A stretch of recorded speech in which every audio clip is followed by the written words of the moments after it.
Hello, and welcome back to the Triple Doink podcast. This is the record-breaking episode 7, and And what? my name is Ryan, and I am joined by the Cusco to my pacha, my good friend Bryce. How are you, Bryce? Was that a Cusco's New Groove reference? The Emperor's New Groove, yes. Yeah. Oh, okay. All right. You Yeah. see that pause that you had in your intro made me think that I was supposed to talk there. Yeah, Yep. you're never supposed to talk in the intro. It's funny, I had something else, too, that I thought of too late last night that would have been really great, but I didn't have time to put it together for the intro. Like, it would have taken some time. Do it for the next one then. Yeah, I think I might. So, that's something for the audience to look forward to. And for me, I Um, guess. no, nobody cares about you. Fair Okay, enough. so, aside from the draft, which was obviously the biggest thing that happened in the past week, has anything else happened in your life, Bryce? I am happy to announce that. Hold up, I'm eating popcorn. Uh, I'm happy to announce that I have achieved and obtained the rank of platinum once again in League, and I am working my way up to the diamond ranks. What Yeah, an accomplishment. yeah. It's been pretty easy grinding because I think I don't know. Everyone sucks except for me because I'm so good. All right. That's Well, what I've been working on. Other than school, which not the most interesting to talk about. yep, only interesting to us. Um, it's all right. I guess we should probably get right into it. Um, so let's start talking about the NFL draft. So yeah.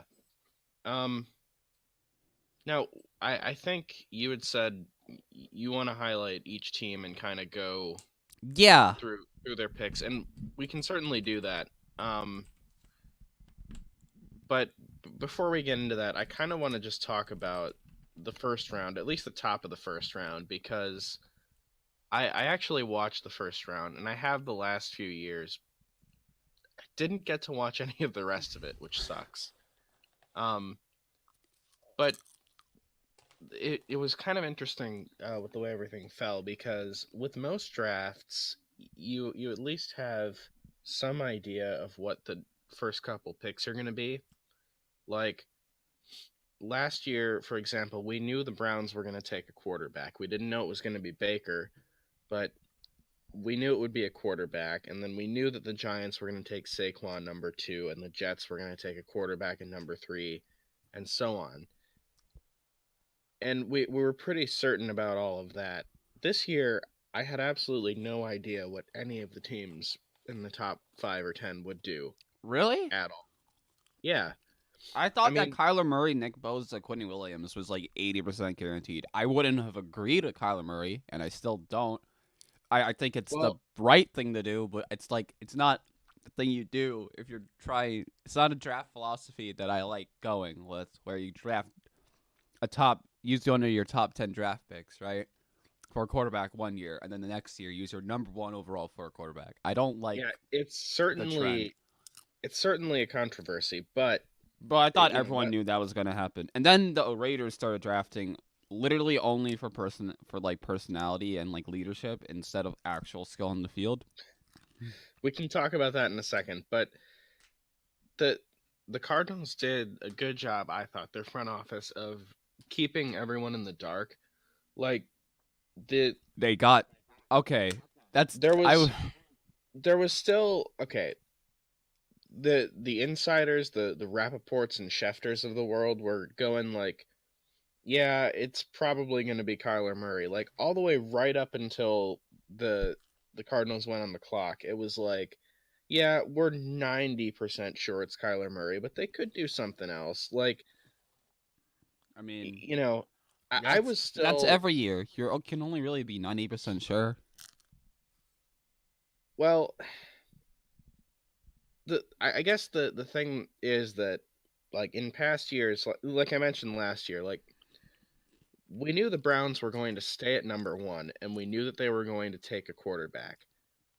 This year, and of course last year it was a surprise when they took Baker This year they Mayfield don't because have everybody, a first round pick or a second round.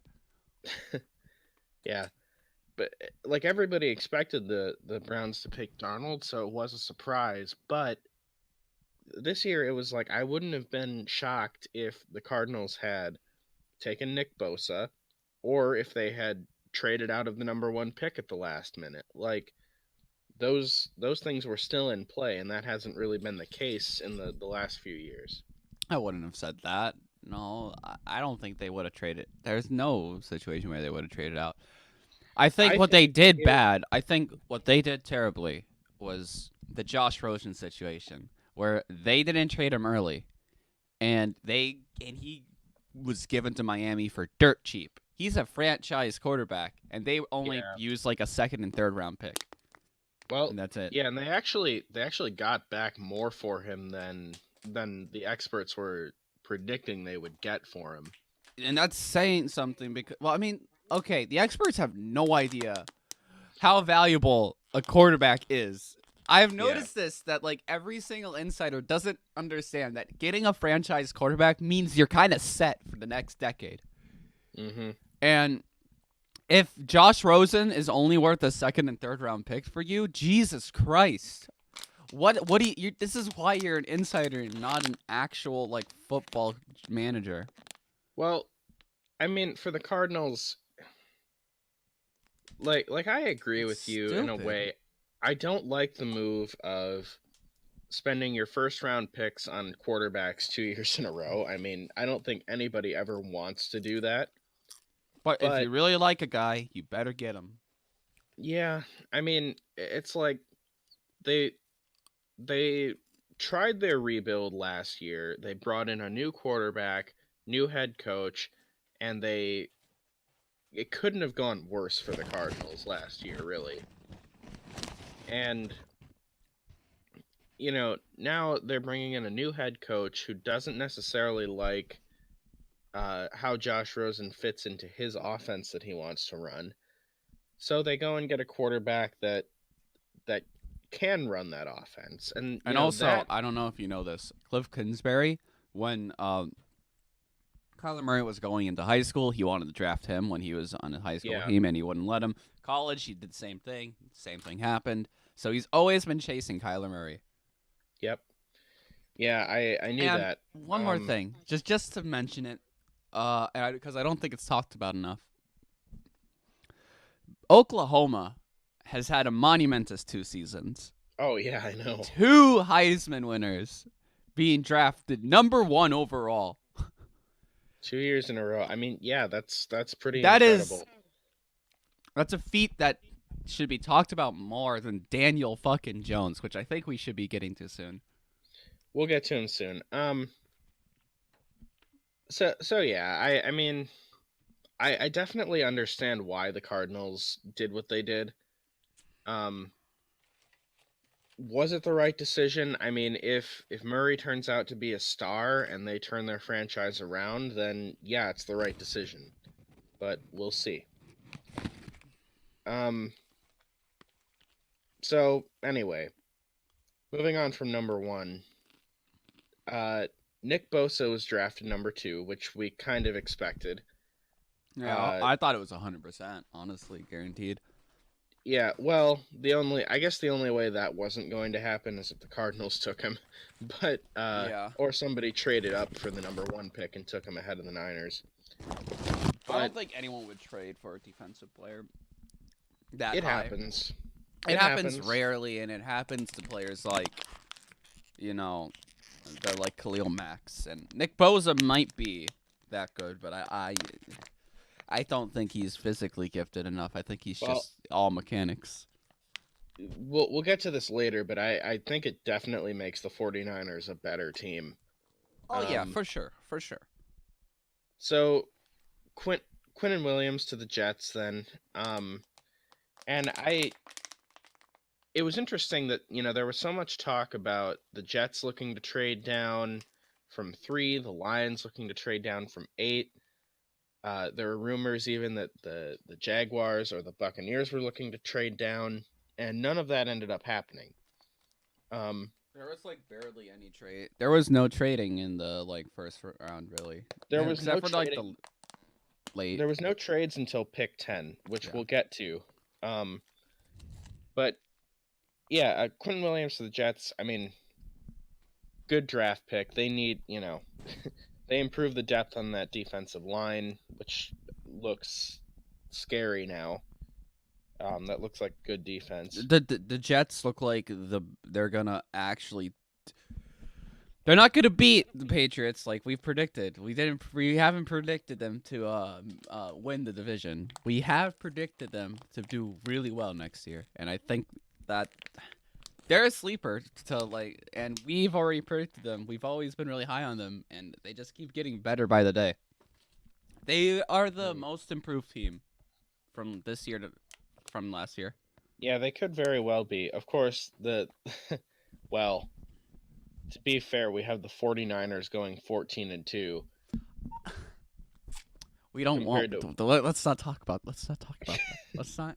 Can we not bring that one up? Can we not? Can we just? Okay.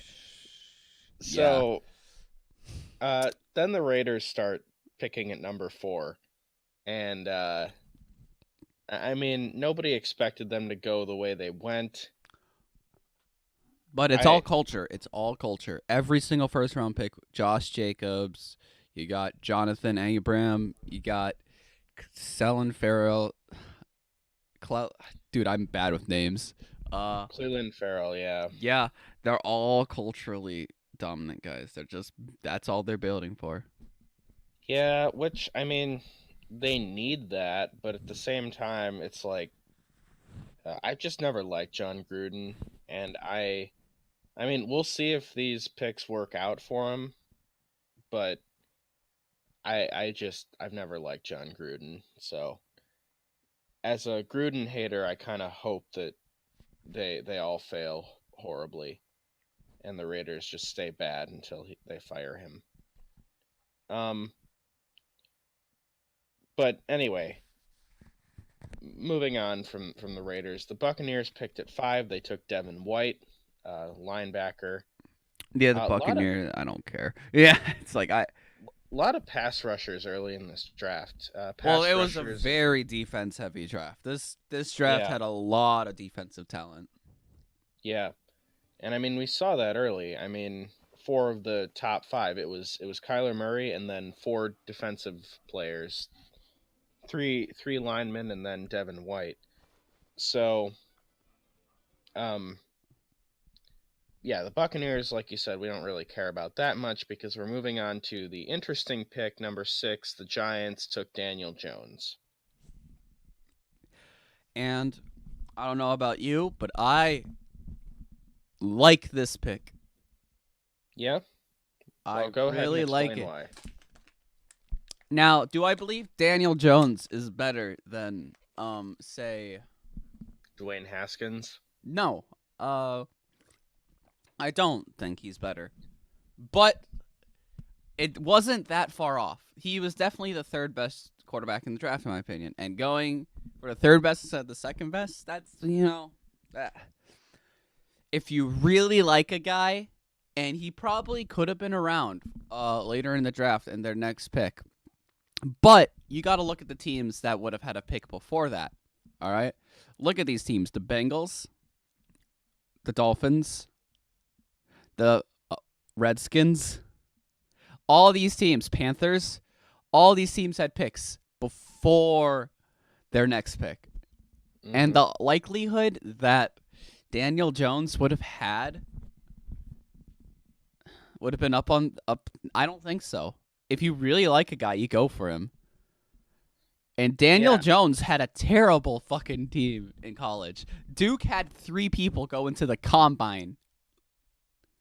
I think only 2 Duke players were drafted from that roster. Look at Dwayne Haskins, Ohio State route. Do I even need to like say anything? It's Ohio State. It's surrounded by NFL players. They have the limelight everywhere. They had better players. He had better like Daniel Jones. If you look at Daniel Jones like film, you're really only going to see highlights, and they're not going to look as impressive because all his impressive passes were fucking dropped. He had terrible, terrible teammates. It was like this guy deserved to be a top 10 overall pick. But New York is a fucking heavy fan base, and I believe that Daniel Jones is either going to make it or break it. However, he doesn't need to be being behind Eli for a few years. That can't hurt him. I don't think he will go in too early. Whereas Dwayne Haskins, I think he's going to start way too early because I don't think he's ready. Strong Opinion Sports is a podcast I watch. He's a guy that I value his opinion on. He's a quarterback in college who came back to the sport because of Gardner Minshew, actually. And he has been talking a lot of pretty words about Daniel Jones. In a lot of the same light that I'm saying it. I don't want to sound like I'm echoing him because I've had these thoughts for a while. But I do know that because I watched his most recent episode yesterday, that could be misconstrued. But yeah, if you really want someone who looks at film really well and in depth, I would look at Strong Opinion Sports. Just look him up on YouTube. Great guy. Yeah, have you watched any film or anything on Daniel Jones? No, and honestly, I mean, you know way more about the draft and the college game than I ever will because I just don't follow it. So I mean, this is sort of I don't have really any level of expertise in this area. But I will say a lot of people were saying that the Giants reached for Daniel Jones, and maybe they did, but I agree with you that you've got to get your guy, and I don't think that it was a bad decision to take him with their first pick, the sixth pick, and avoid the risk that somebody takes him ahead of you at the what did they have, 17? Yeah, 17. They had 17, and they had there are a bunch of teams looking for quarterbacks. Bunch of teams that drafted quarterbacks. 4 teams that drafted quarterbacks in the first 3 rounds, and sometime in the draft. I don't want to say first 3 rounds. I don't think that's right. But yeah, 4 teams that drafted a quarterback were in between. And you're gonna tell me that it was a bad move? No, it's not. It's just that New York is they're a passionate fan base, but they're a hard one. Yeah, they are. And it's interesting too because I feel like they basically just drafted a guy who's the closest thing to Eli Manning that they could find. And that's Daniel Jones. Like he from what I've heard people who know what they're talking about say, Daniel Jones I guess has drawn some comparisons to the Mannings. He of course worked with Peyton and Eli in the past, and the same coach that they had was that means his college the locker coach. room can also be really friendly. That's always a good thing. You want a friendly locker room, especially without Odell there. Yeah, I think the Giants are going to be just fine. They're not going to be a playoff team next year, but they're going to be an 8-8 solid team. Yeah, I mean, I don't know. Yeah, it would have been interesting, honestly, if Daniel Jones had gone 17 instead of 6. It would have been interesting because the 17th pick, of course, is the one that they got in the Odell Beckham trade from the Browns. So it would have been interesting if they essentially had traded Odell Beckham for Daniel Jones, but of course that's not how it worked out. That's not how it panned out, but we can always, Yeah.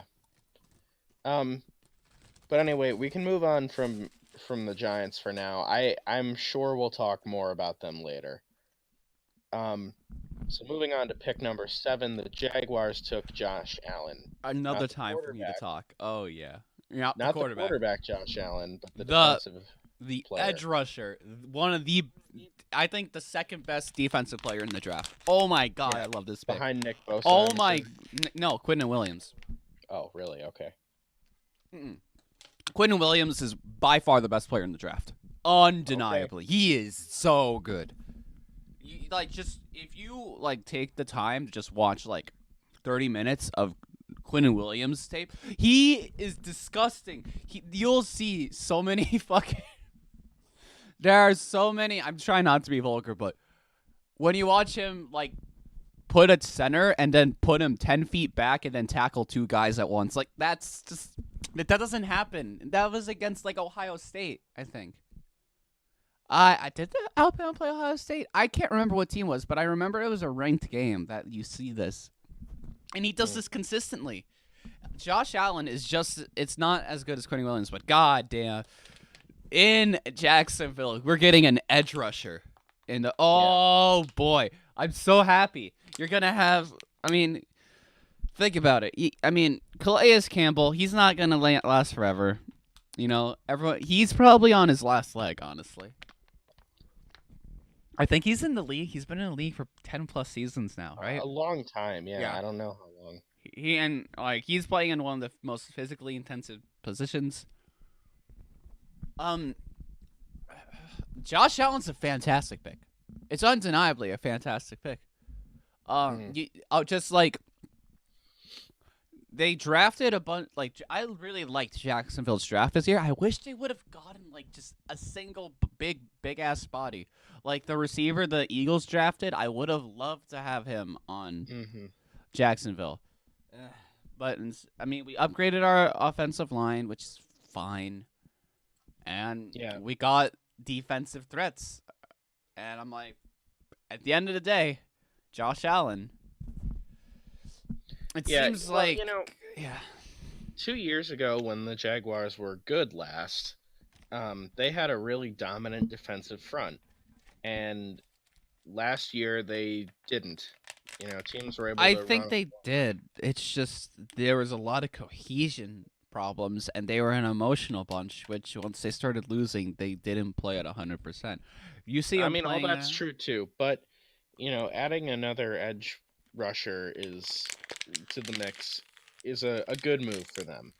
I also think that people overrated a lot of the secondary on Jacksonville. Like, I love the guys, but AJ Boye isn't everything you thought he was. Tayshaun Gibson wasn't everything we thought he was. They really were just one cornerback, and the rest were just a bunch of okay guys that were elevated because they have one guy that's always being guarded, and usually the wide receiver one doesn't have to be fucked with because you got Jalen Ramsey. You got Jalen Ramsey on the corner, just always locking down a guy.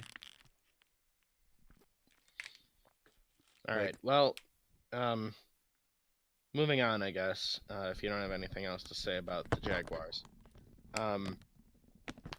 So the Lions picked at 8. They took tight end TJ Hawkinson. I was kind of hoping that the Packers would end up with one of these Iowa tight ends, either Hawkinson or Fant, but it didn't work out that way. So the Lions took Hawkinson. They have been trying to get a tight end for many years now. Eric Ebron really failed in Detroit. But, considering what he did last year in Indianapolis, I honestly feel like it was a coaching thing with him. And that means that it doesn't look bright for TJ Hawkinson. Yeah, no. I mean, I don't think the it's Lions definitely really improved that much. It's definitely a good pick for the Lions. It's a position of need, but we'll see if it actually works. They are. So then, the Bills draft Ed Oliver, defensive tackle at number 9. I thought that was fine. I haven't watched enough film on like a lot of defenders. The most of the college film I've watched is on quarterbacks, admittedly. And, yeah, I don't have anything to say about that pick. So moving on, Um, Got at Devin 10, Bush. at 10 we finally get a trade. So the Steelers move up. The Broncos were at number 10. And by the way, great draft for Denver. John Elway did a great job. I like to give him shit when he makes mistakes, but he did a good job in this draft, and we'll talk about that in a minute. Um, but the Steelers trade up to take Devin Bush, which, I mean, again, I feel like that's a really solid pick. They needed to improve that front seven, and he seems like he'll be a solid player that they can plug in. Uh, I just don't really have a lot to say about Denver's draft. Pittsburgh, you mean? Oh yeah, Pittsburgh. I was like, wow, because I was looking at Denver's picks. I'm like, really, they did good. I haven't really paid attention to them. They haven't been the subject They of did talk, though. really. They did, and I mean, like I said, we'll talk about them. Um, A team that I think we're gonna get to a team soon that we have a lot to talk about, as yeah. always. Um, so next was the Bengals. They took Jonah Williams, Yeah, the offensive Bungles. tackle. I mean, they needed offensive line help, so fine. Um, and then the Packers, of course, at 12. They took Rashawn Gary. It's a really good pick. You like him? Oh my god. The Packers did a really good in the first round. That's so good. They have Darnell Savage, which is like the second coming of Eddie Jackson, and you know how much I love Eddie Okay. Jackson. We'll get to the And Darnell Savage pick, but you I, have Rashawn Gary. Their defense is gonna dominate Mitchell Trubisky, Kirk the thing Cousins, is, and Matthew Stafford. They're gonna have one of the scariest defenses in the league with Aaron Rodgers. okay, the thing is, the Packers' defense last year was awful. I mean, it was terrible. Like statistically, they were maybe like middle of the road or middle of the pack in most team statistics, but they were bad. They were really bad. They're gonna be so good Um, next year. They're gonna be really good. I don't think that adding two players, even if they're really good, is going They to. didn't just add two players though. Well, okay, but They here's got a where I'm lot of giving the people in front free office. agency as well, and they Here's where got I'm giving the their front office credit. secondary who have another year out of the back. They have a lot of talent now. I don't know if you should be so down. Like They have, I mean, they're rebuilding this defense, and what I like is that they're just going to keep adding pieces until some of them work. You know, they added two pass rushers in free agency, Preston Smith and Za'Darius Smith, and now they add another pass rusher in the first round of the draft with Rashawn Gary. and they're just They gonna brought in probably run a Adrian 3-4. Amos.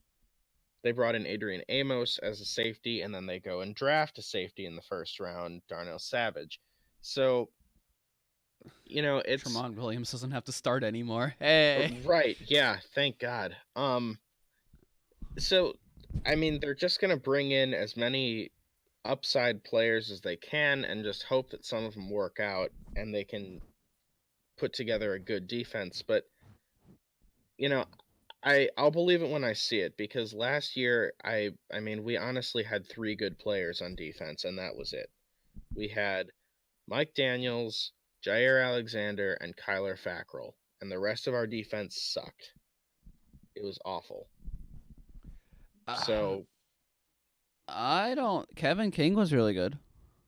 no, he wasn't. He was He really was good. he was decent. He did his job that when he needed to, and he was a young guy that was developing, and he made a I lot will. of mistakes that were typical of someone of that caliber.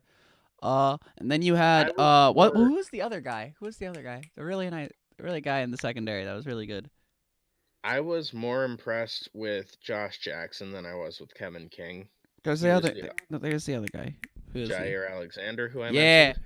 Oh yeah, you mentioned him. Yeah, I know you did, but I couldn't remember the name out of nowhere. And I think it's like Jair Alexander is a generational talent as well. Like so, I think having your secondary is gonna be fine. I don't see why you're honestly so down on like first or second year guys making mistakes typical of first and second year guys. Like I said, like I said, I'll believe it when I see it. I've been bitten by this Packers defense many You times, see, where I've thought that they were going to be good and then they just haven't.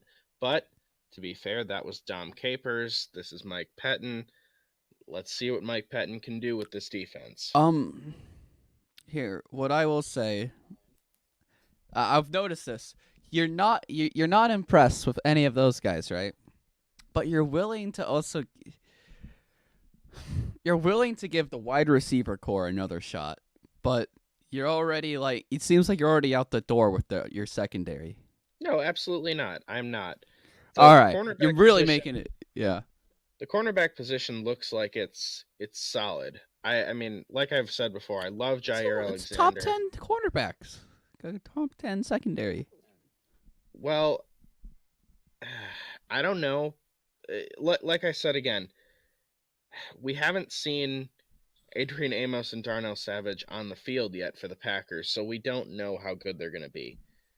But Okay, if I don't like that line of thought.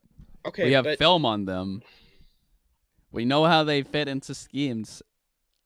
I don't think that's fair at all to say Bryce, that we don't I know. you seem to think that I'm not willing to give these guys credit, but give them credit for what? They haven't played for the Packers yet. We don't know if they're going to work out. I don't like that line of thought. They've Like played I like NFL them. snaps. We know what they are. People don't Darnell change. Savage has not played NFL snaps. Darnold, you're right. You're right. Those guys, the rookies haven't. If you're talking about the rookies, that's fine. I thought you I'm were talking about talking like Amos and like the Smiths, and I'm just like, no, we know exactly what they're gonna do. They're gonna be I'm fine. I'm talking I'm talking about a couple different things. So, Yeah, it's really on general, I guess. okay, here's generally what I think of the Packers defense. The cornerback position I think is pretty well set. If they stay healthy. I love Jair Alexander. He's definitely a number one corner. And I like Josh Jackson and Kevin King as well. Um, so that position seems pretty well set, and I think they picked up another corner in the early rounds of this draft that um, is supposed to be good. So we'll see how that goes. The safety position obviously was horrible last year, and they addressed that in the offseason. So great, and hopefully that fixes that position.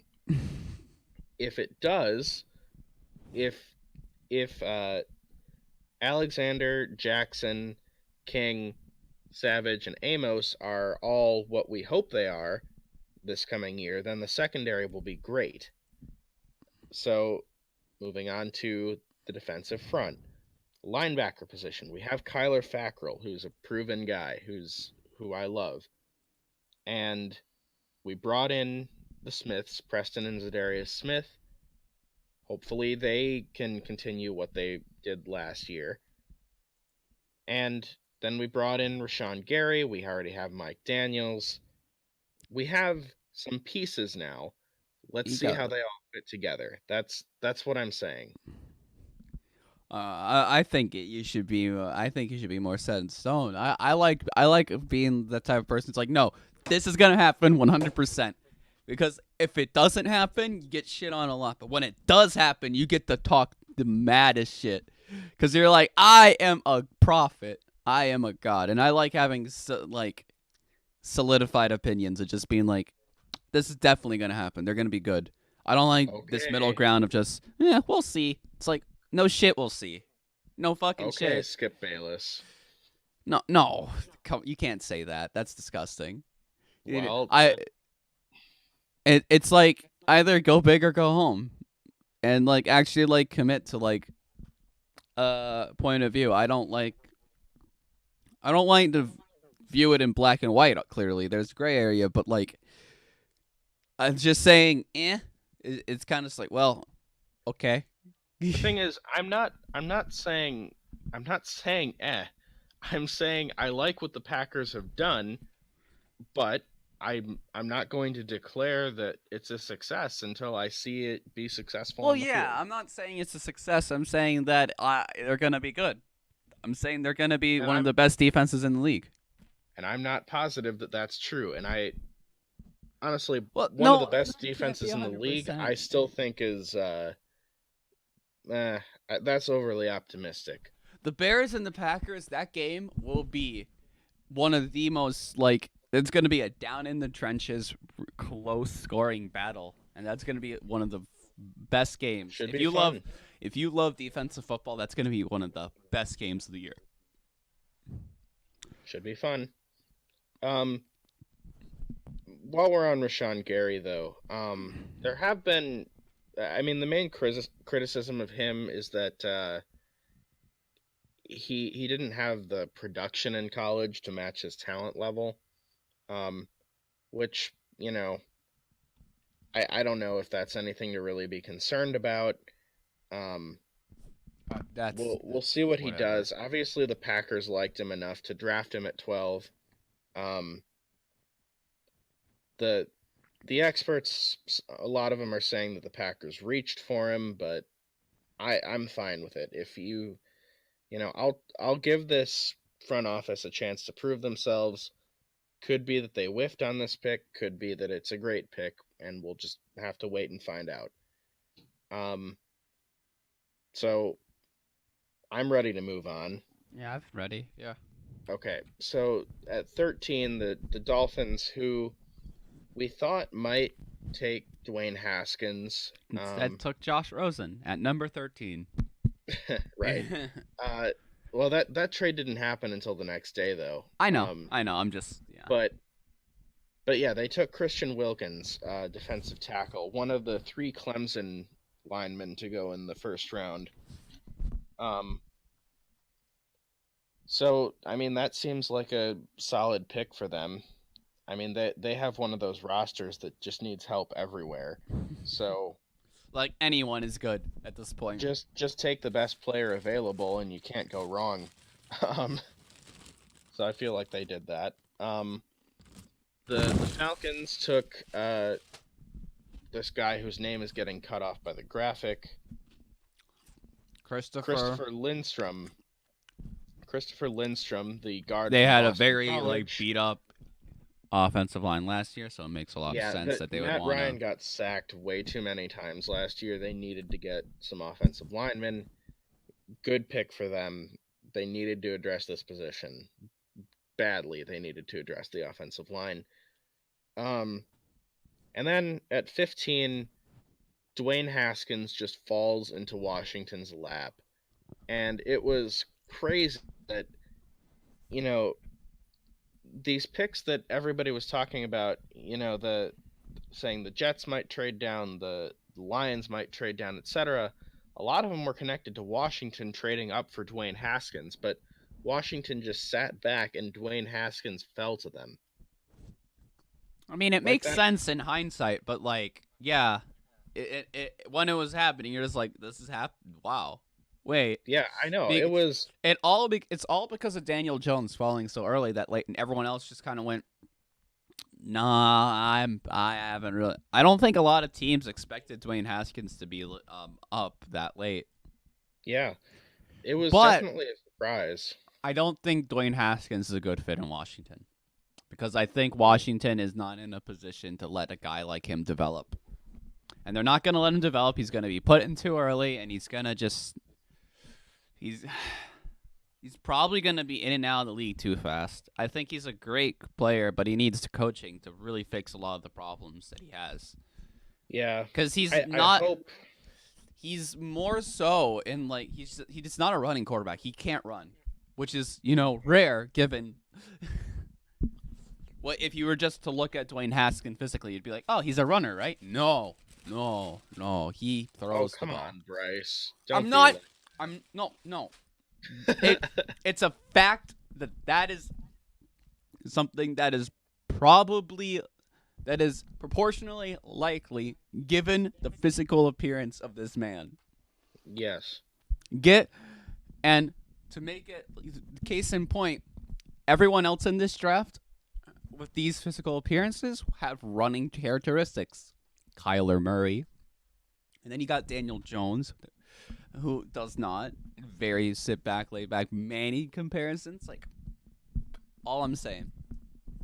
I'm not saying anything, but all I'm saying. I like Daniel Jones. I mean, Dwayne Haskins. Shit. Yeah. So the thing with Haskins, where I am hopeful for him, is that I feel like this coaching staff in Washington is. I think that this is their last chance. And if they are bad this year, which they probably will be, I think the coaches are gone. Which means, hopefully for Haskins, that they can bring in some better coaches in year two and work with him. And hopefully they don't go the Josh Rosen route of replacing the coaching staff and then the coaching staff wants a new guy. Um, so again, we'll Tank see, for but Tua.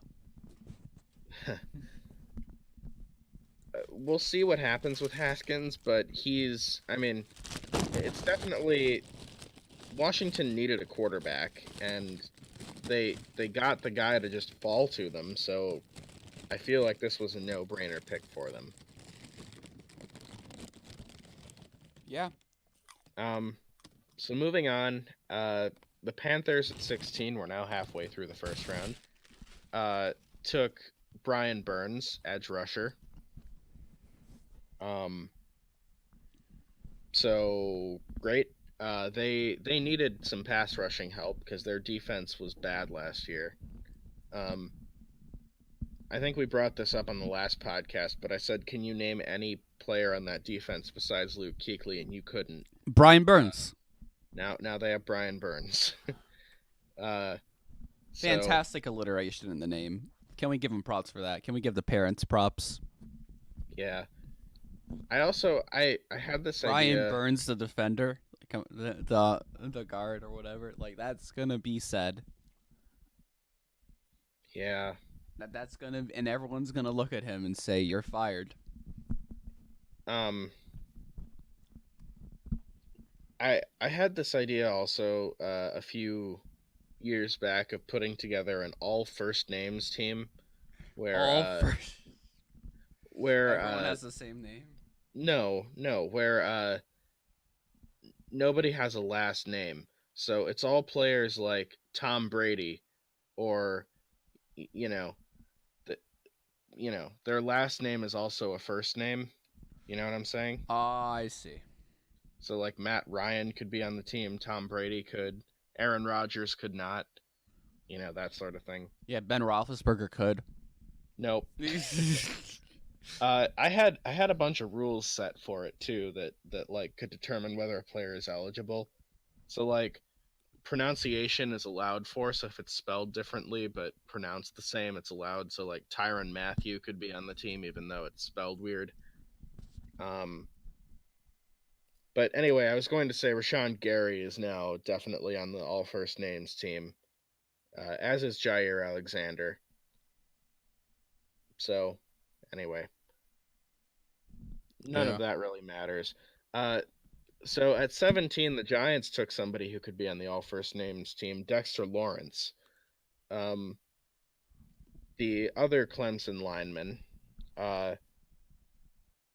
So this was, of course, the pick that they acquired from Cleveland in the Beckham trade.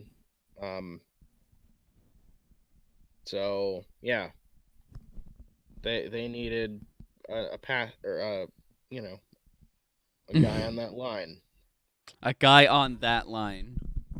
So they got a guy. Guy that does football things. Seems like a fine pick to me.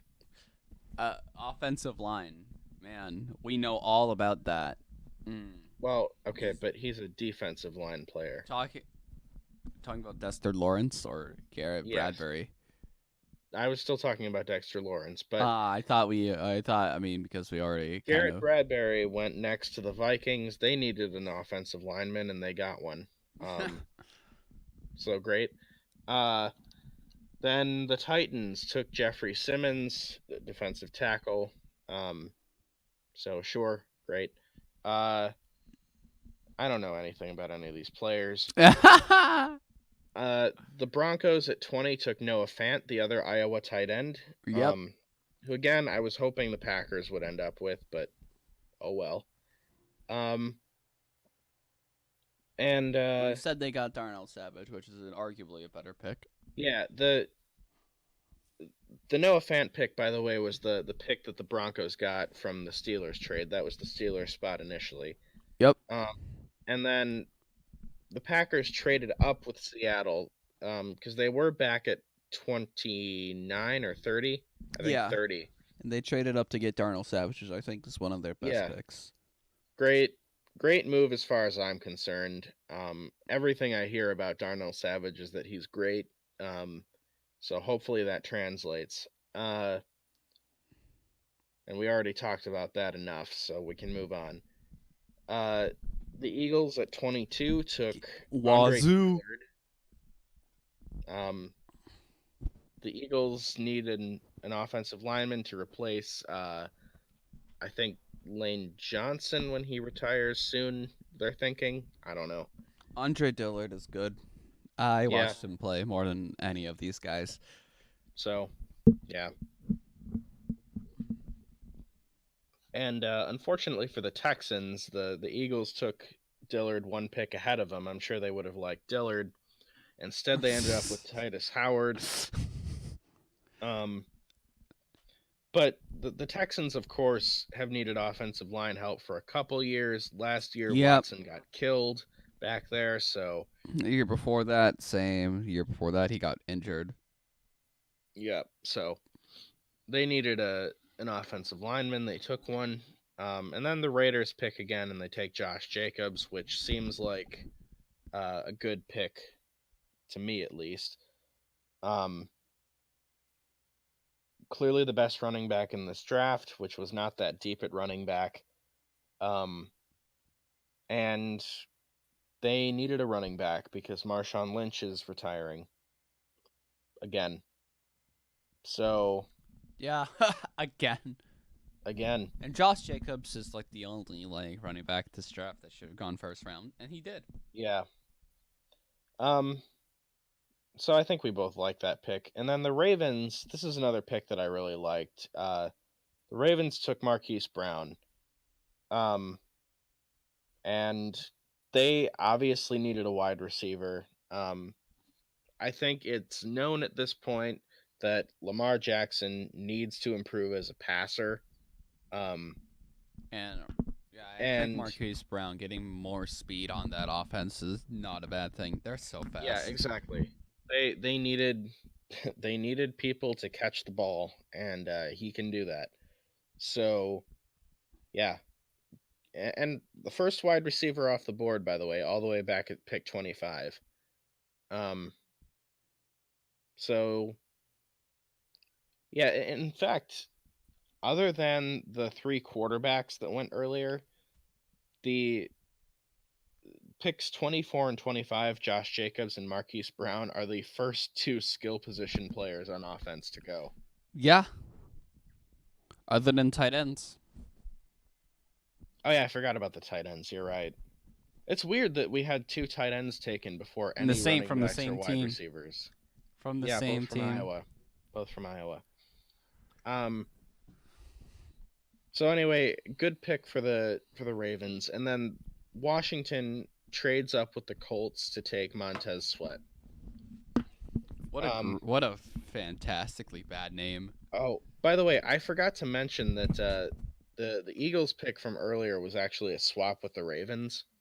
Um, so the Eagles actually traded up ahead of the Texans to take Andre Dillard, um, which uh, that must have really pissed off the Texans. And Front office just looking like angrily into the distance at Philadelphia. yeah. And anyway, so Shaking their fists. Meh. so anyway, the Colts traded out of the first round. The racists come back in to take Montez Sweat, who was expected to go a lot earlier before they discovered a heart condition or something, um, which he's supposed to be okay, but it kind of hurt his draft value. Um, so if he's the player that they think he's going to be, then it's a great pick because they got him at a great value. But you never know with something like that. So, uh, moving on then to 27, we're with the Oakland Raiders again. They take Jonathan Abram, safety. So fine. They needed players everywhere, so whatever. Um, Yeah, it's just one of the. It was another one of those cultural things, like I said. mhm. Yep. And then the Chargers at 28 um take Jerry Tillery, defensive tackle. From So the our Notre Dame Cathedral itself. yeah, it's pronounced Notre Dame, Hmm. Bryce. No, it's pronounced Notre Dame. Dummy. Mhm. All the France people got it wrong for 800 years. Mhm. That's why it burnt down. They said it wrong. So, You're just gonna ignore it? yeah, I'm just going to move on. So pick 29 now belong to the Seahawks, and we missed this during our last podcast while we were recording. The Frank Clark trade went down.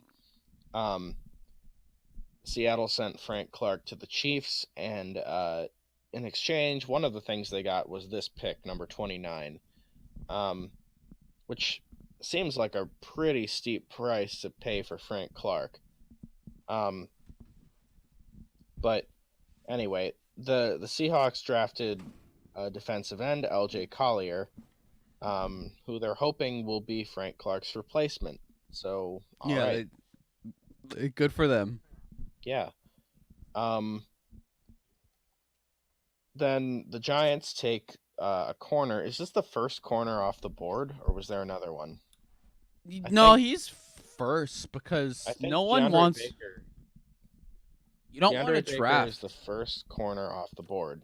You don't want to draft cornerbacks in the first round. They're a second round thing because people are starting to realize that cornerbacks are a little expendable now, and everyone kind of does the same thing.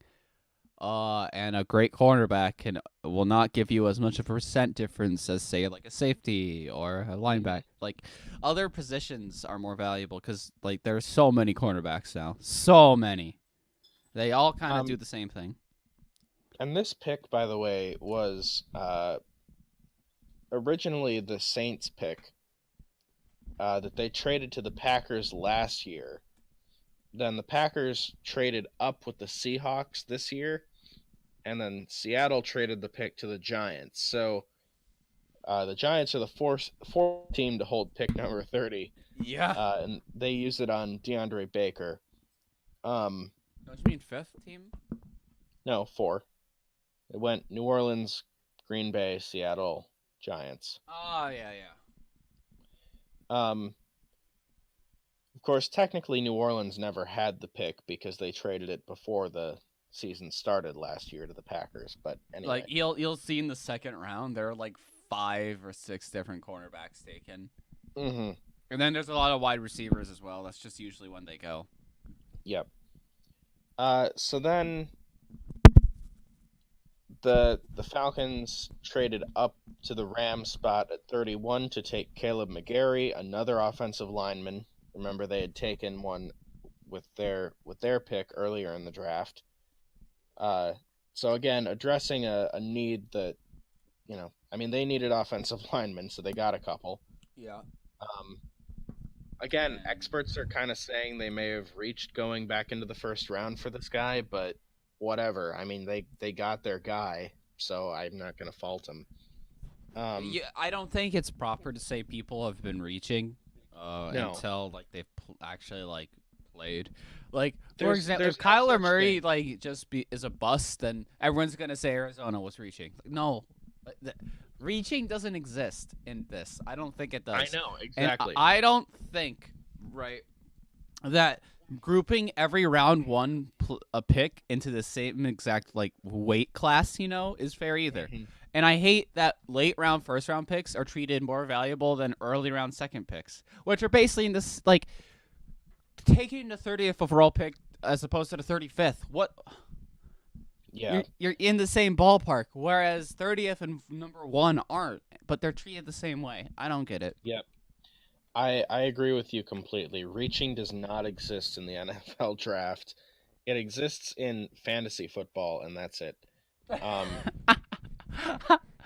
Yeah, it's not Madden. This isn't Madden.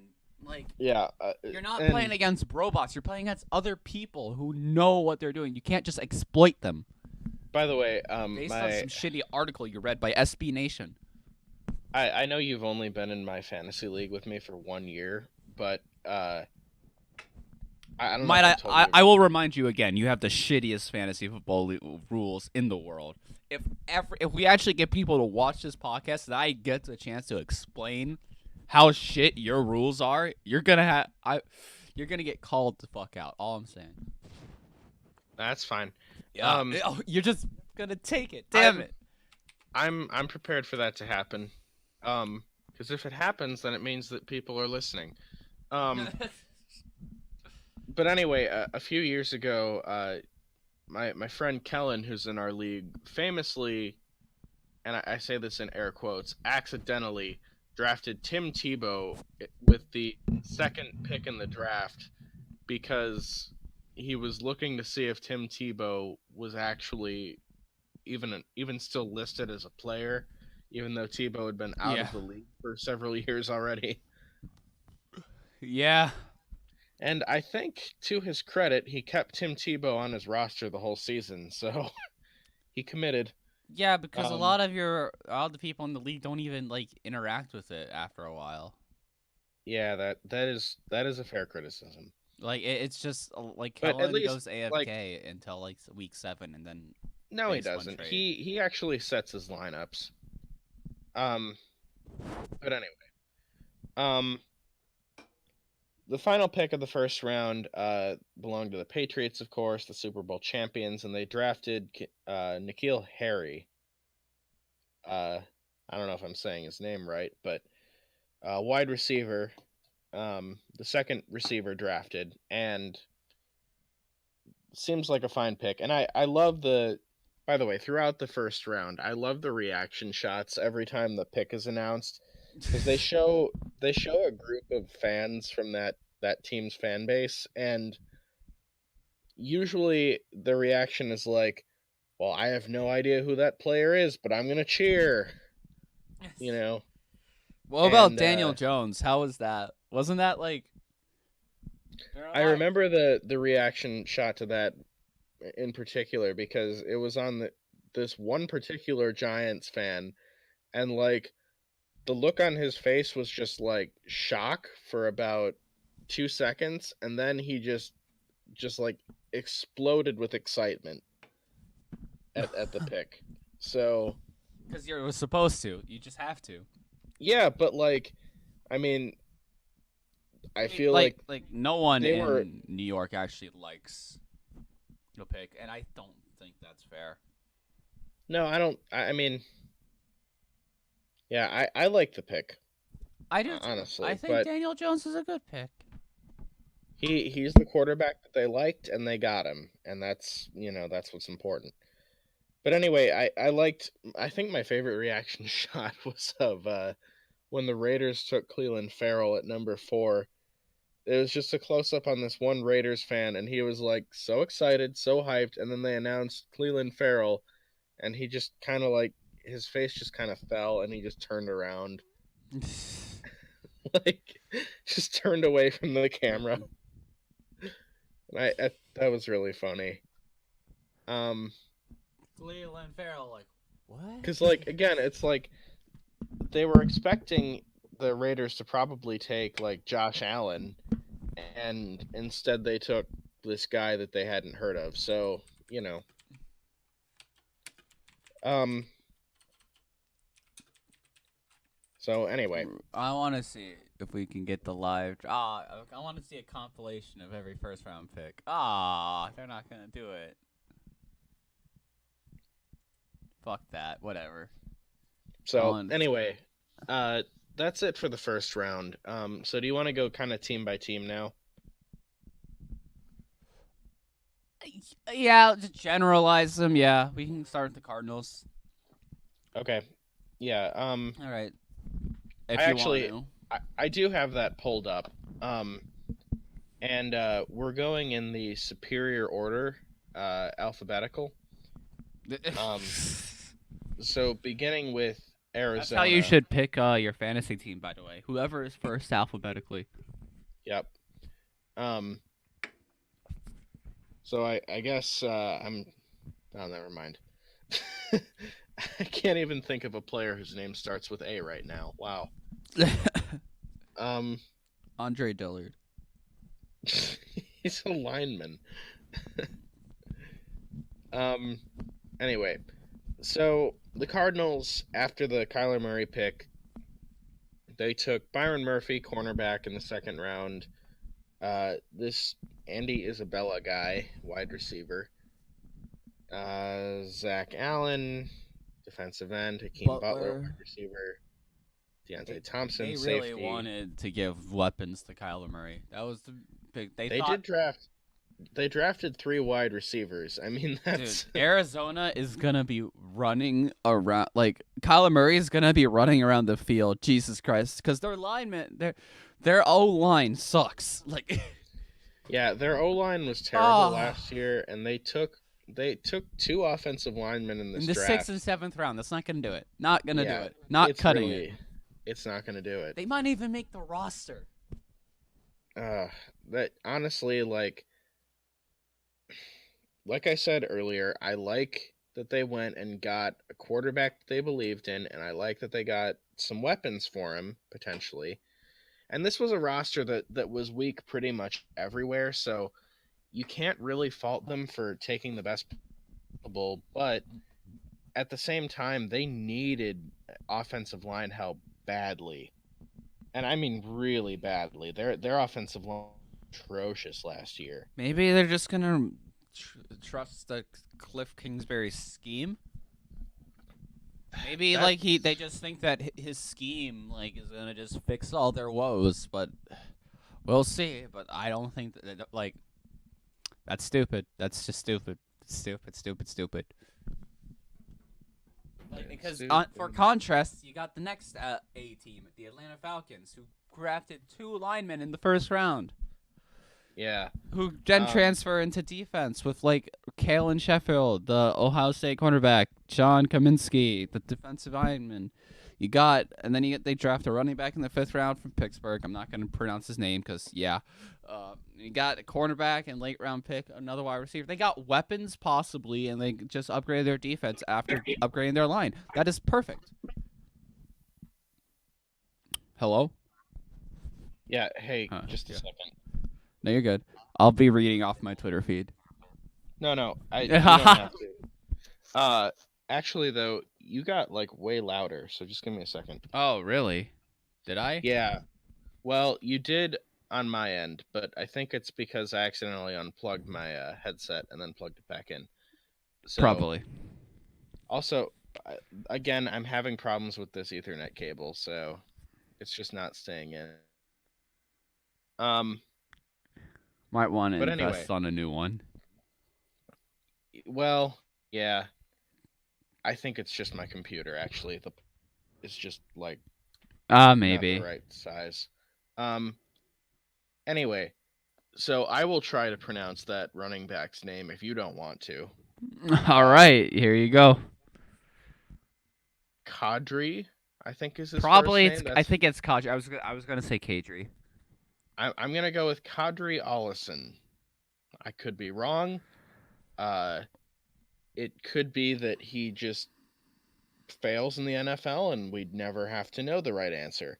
Um, as sometimes happens with 5th round picks. Um,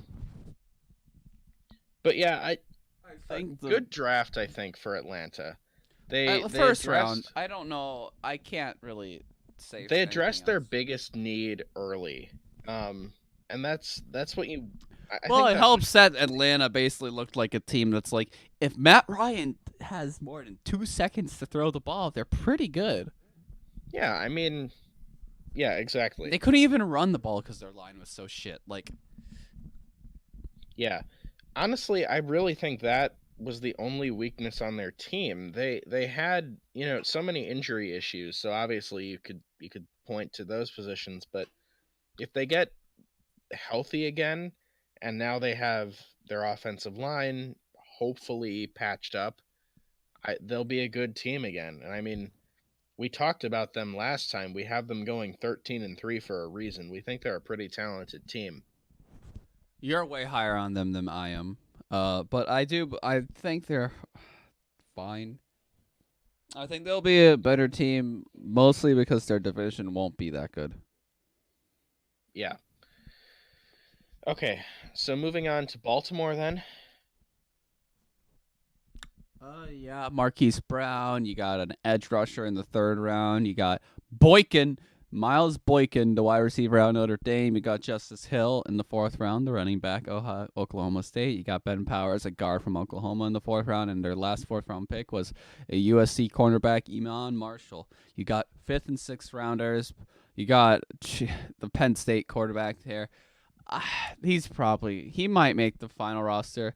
I think Trace McSorley. That's just if the guy ever gets, I don't know. That's Penn State, Trace McSorley, and Boise State's quarterback, whose name is omitting me, are the two guys that I don't really know out of this draft, out of that quarterback position. But the rest of them I'm way too familiar with. All right. So you want to move on to Buffalo then? I don't have. They got anything to faster. offer. They got faster. That's what matters. Yeah. They just got more weapons on offense, and they have more to work with. They have more options, and they're running a weird football team over there. Mm-hmm. Yeah, and then the Bills. If we're gonna move on, I guess. Yeah, like I said yesterday in text, I don't have much to offer on most of these teams. I'm just gonna kind of let you talk for a lot of them. All 'Cause right. I don't have much to say. Well, the Bills, we already talked about their Ed Oliver pick, the defensive tackle. They upgraded on the line, which is something I really thought they needed to do because I think the Bills just didn't give Josh Allen enough time to throw the ball. Josh Allen isn't that bad at the quarterback. You got Devin Singletary, the running back from Florida Atlantic. You got Dawson Knox, the tight end out of Mississippi. And then in the fifth round, you move on to Fashawn Joseph. You think I said that right? I think I said it right. Fashawn, yeah. I think so. Yeah, the linebacker out of Florida. You got Jaquan Johnson, the safety out of Miami, Florida. You got Darlin Johnson, edge rusher, North Carolina, A&1. I don't know where that is. And then you got Tommy Sweeney. Tommy Sweeney? Oh, my God. If he ever catches a touchdown, best day of my life. That just sounds like a guy who's not going to make it in the NFL. It's the reason why he's 228th overall. Oh, by the way, we should mention that Arizona, we already talked about.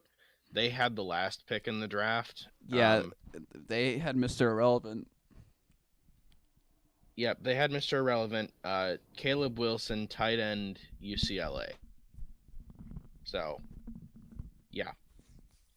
Arizona had the first and last pick. They did. Okay, so should we move on to Carolina? Yeah, who got Brian Burns, as we already talked about. Greg Little, the tackle out of Mississippi. Didn't they have a guy with a similar name to that?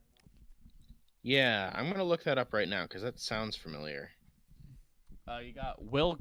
Will Greer is fantastic for the Panthers because Will Greer plays a lot like Cam Newton. And Will Greer he's the type of guy that if Cam Newton goes down, Will Greer will be ready. They have a similar way of throwing the football and a similar way of just improving and running it kind of downfield, taking a lot of hits. And with the aging body, Will Greer to the Panthers makes a lot of sense. I think that's a great pick. And hey, he went top 5.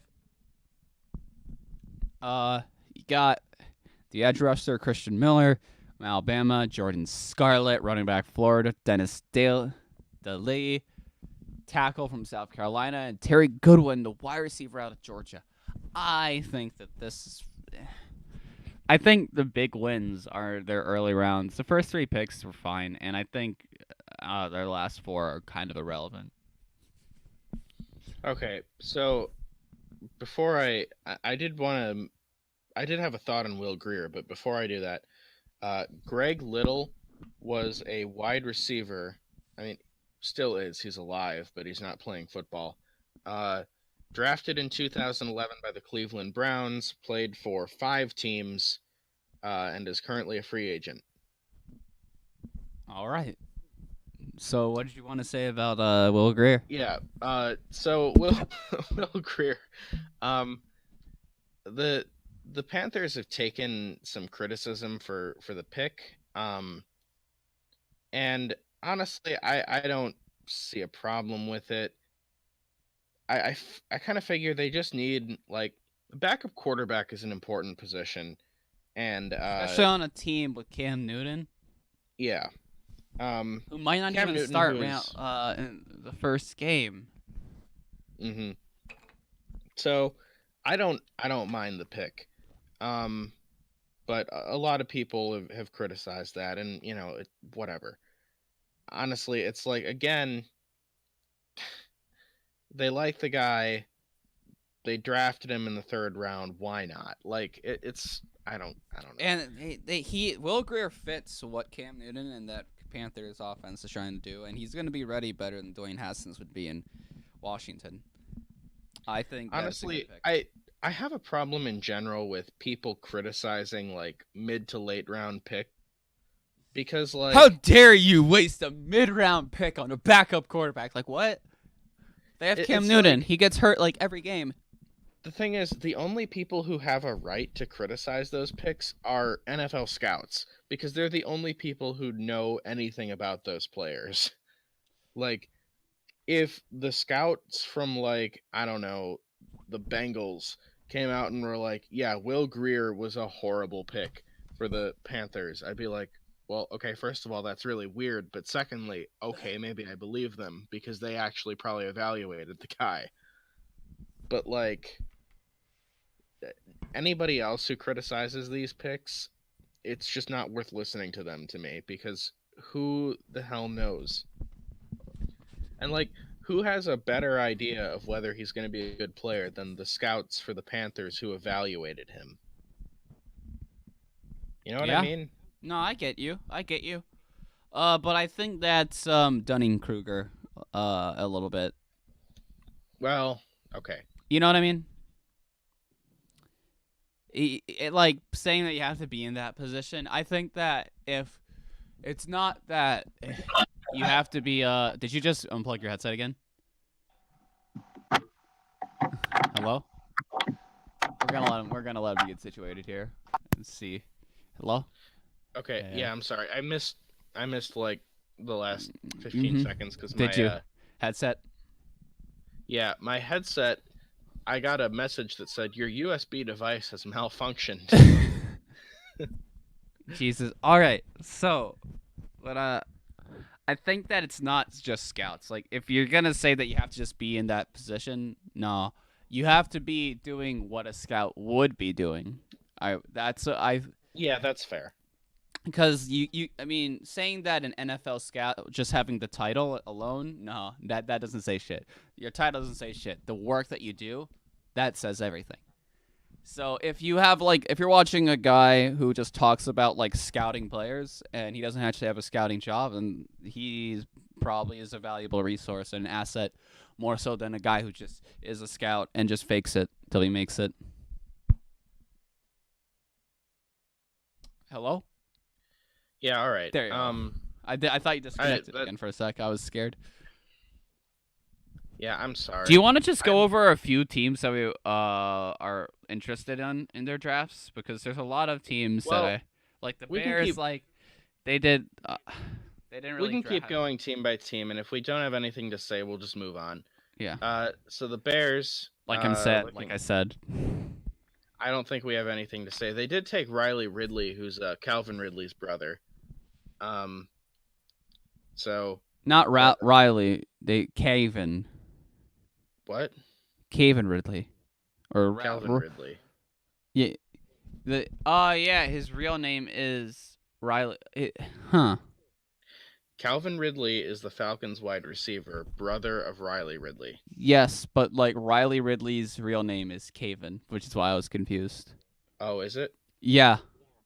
Oh, Here, Okay. And moving on from the Bears. The Bears weren't really exciting because they just didn't have they didn't have any high draft picks. They didn't have any needs. They just So needed, yeah, they just needed more cohesion, probably. so moving on to the Bengals. Ryan Finley on North Carolina. Yeah. I mean, if you wanted an Andy Dalton clone, here you go.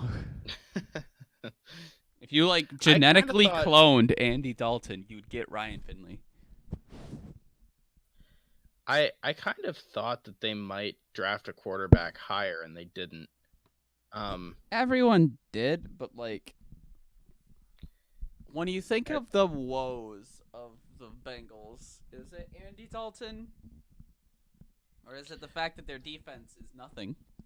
well, I don't know if you. Well, do you know what I mean if I mention the Dalton scale? Yes. The fact Yeah. that every good quarterback's better than Dalton, every bad one's worse than Dalton. Right. He is the prime meridian of quarterbacks. Um, so I guess when you have a roster that has a lot of holes on it, like the Bengals do, I guess you'd stick with Andy Dalton for another year and you just try to, you know, fill in positions of need. Plus, new coaching staff. Let's give them a chance with Andy Dalton. I can understand that. Yeah, but the rest of their picks, I honestly thought they should have drafted more defense. I don't think they're going to be anything. Hmm. Bengals, I don't like it. I really don't think it matters really what they did. They didn't really capitalize on the needs, which are all defense basically, in my Okay, opinion. so moving on to the Browns then. Um, so the Browns they took Greedy Williams in the second round, um, which seems fine. Like Seems like a again, the Browns really they made all their moves in free agency, so they we can did. move on. We can move on. They did. Yep. So we So can let's move go on to ahead the and move on. Cowboys, who didn't have a first round pick either, Nope. and Um, they were a team that I like that Tony Pollard. I like that move. yeah, Fourth as round a running back. compliment to Elliott maybe if he works out. Yeah. I just don't. I think it's funny that they took players in the fifth round named Michael Jackson and Joe Jackson. Yeah, Um, same team. yeah, two guys from the same team, both on defense, and they're I don't know. Michael and Joe Jackson 5, whatever. I don't think Hmm. they're a highlight of the draft either. We can move on. I believe Yep. you got the Drew Lock, Denver Broncos. Okay, so the Denver Broncos I actually wanted to talk about because they had a great draft. If you think about it, like they they needed a quarterback, and they were there at pick 10, and they traded out of pick 10. They traded that pick to the Steelers, and they ended up moving back to 20 and taking Noah Fant. Fine.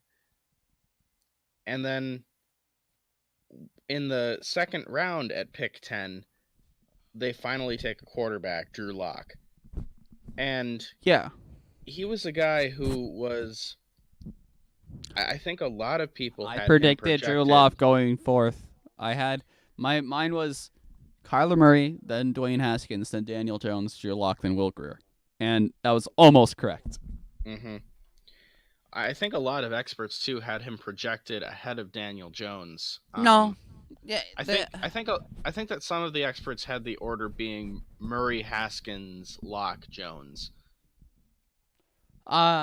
I thought that changed as the draft got sooner because people actually watched the film and realized, oh wait, Daniel Jones' numbers might be shit, but his team was also shit. Well, Yeah, and I mean whatever, but the the point here is that they got a quarterback and they didn't have to spend a first round pick on him. Like here's the thing about the quarterback position is that when you spend a first round pick on a quarterback, the pressure is kind of on you at that point to make that guy the face of your franchise. And when you take one in the second round on the other hand, or later, it's like, well, if he doesn't end up being the franchise guy, then all right, we'll find our franchise guy in the future. And like Yeah. they have Joe Flacco now in Denver, and they're give him a chance, and they believe in him, and okay, fine. But now they at least have a succession plan. They have a guy who they think could be a future starter for them. I think this was a great draft for them. All right. I So yeah. I mean, I just don't think they're gonna change at all. That's the thing. I don't think it's even in long term. I don't think it does anything. It, whatever. I don't have a lot of I don't have a lot of opinions on the Broncos draft. It's just yeah. Okay. So let's move on then. Detroit is next. Yeah. Uh, T.J. Hawkinson, of course, we mentioned. They had a few picks. Yes, they did. Like many teams. Yeah, they had 9 picks. So A yeah, lot of is them there were just anything? late round. Like I can't say anything until it happens. Yeah, I don't yeah. have a lot to say about them. I think that I'm just continuing to feel bad for their quarterback Stafford. I'll just Okay, always feel yeah, bad until something else happens. I think I really like the next team's draft. I thought the Packers did really well. yeah. I really do too. Uh, however, like I will say again, what sucks is that I believe the Packers should have gotten a skill position earlier in the draft too. I think at pick 12, second round, they should have not gotten a center, which well, I might was might be like because every Packer fan wants to protect Aaron Rodgers with their life. They want to be playing and sacrificing their life to make sure this guy doesn't get hit. I But was surprised that they didn't take a running back or a wide receiver before the 6th round, because they didn't take any wide receivers, and they took a running back in round 6. But um, they're anyway, both. I'll kind of, this is one that I'll go through pick by pick because I've actually read up on these guys since they've been drafted. So Gary and Savage we already talked about. Um, this guy Elgton James, I don't know how you pronounce that. Maybe it's just Elton, but I think it's just Elkton. Elgton Yeah, Elkton. Jenkins. Uh, uh, Center out of Mississippi State. Um, and he's supposed to be pretty good. Um, so obviously the Packers needed help on the offensive line. I like that pick. Um, so yeah, I mean, there's not much else to say. I mean, I'm happy when we have a need on the team and we address it in the draft. Um, and then Jay Sternberger is supposed to be a decent pass catching tight end too. Um, he's not much of a blocker, but he's he's supposed to be a good pass catcher. And what did I hear them say about him? Um, he was compared to an NFL tight end, and I can't remember now who it was. But damn, fuck. Come on, keep thinking. Aaron Hernandez. No. No, no. Uh, Kittle. Kittle. It might have been Kittle. That I'm just guessing here because I don't know, but like Kittle. it actually might have been Kittle. Um, but anyway, he's supposed to be a good pass catcher. Which the Packers have not had in forever, and not since Jermichael Finley, and he, of course, famously struggled with drops anyway. Um, so I like that pick a lot. Um, so then Kingsley Kike, defensive tackle, whatever. Um, sure. Then Yeah. Kadar Holman out of Toledo, the cornerback. he's supposed to be like really fast, but struggles with tackling, if I remember correctly. So we'll see if the coaches can develop him. I don't know. Um, but he has all these guys have high upside at least, so that's good. Um, and then Dexter Williams, the running back from Notre Dame, might actually be a steal way late in the sixth round because from what I read, he seems like he's going to be a really good fit in the Packers offense as a complement to Aaron Jones, which the Packers really needed. Um, and it's a great value to get that guy in the sixth round if he turns out to be that guy. So, good. And then of course All right. Ty Summers, linebacker, TCU, whatever. Might not make. Yeah. Like, got, okay, sure. I'm glad like, you were able to talk more about that, I guess. It's always like with the late round picks, it's always like, sure. I mean, if that works out, then awesome. But yeah, I really did like this Packers draft. Also worth mentioning, they gave Rashawn Gary, I believe it was Gary. Let me look it up real quick.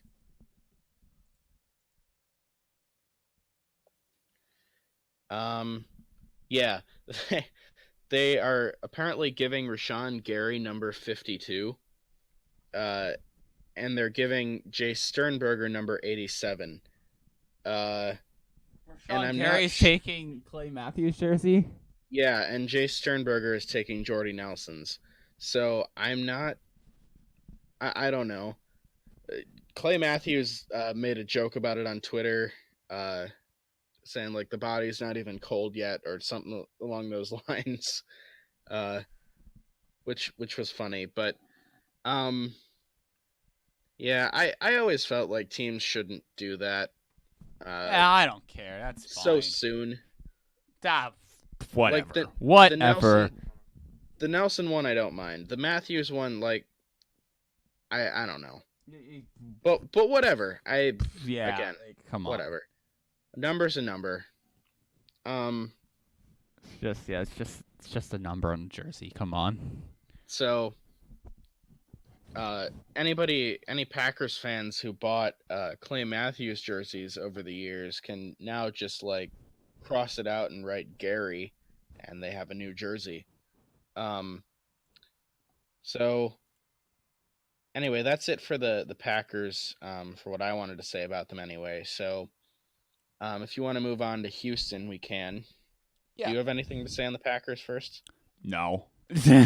I already said what I had to. I think their first round was fantastic.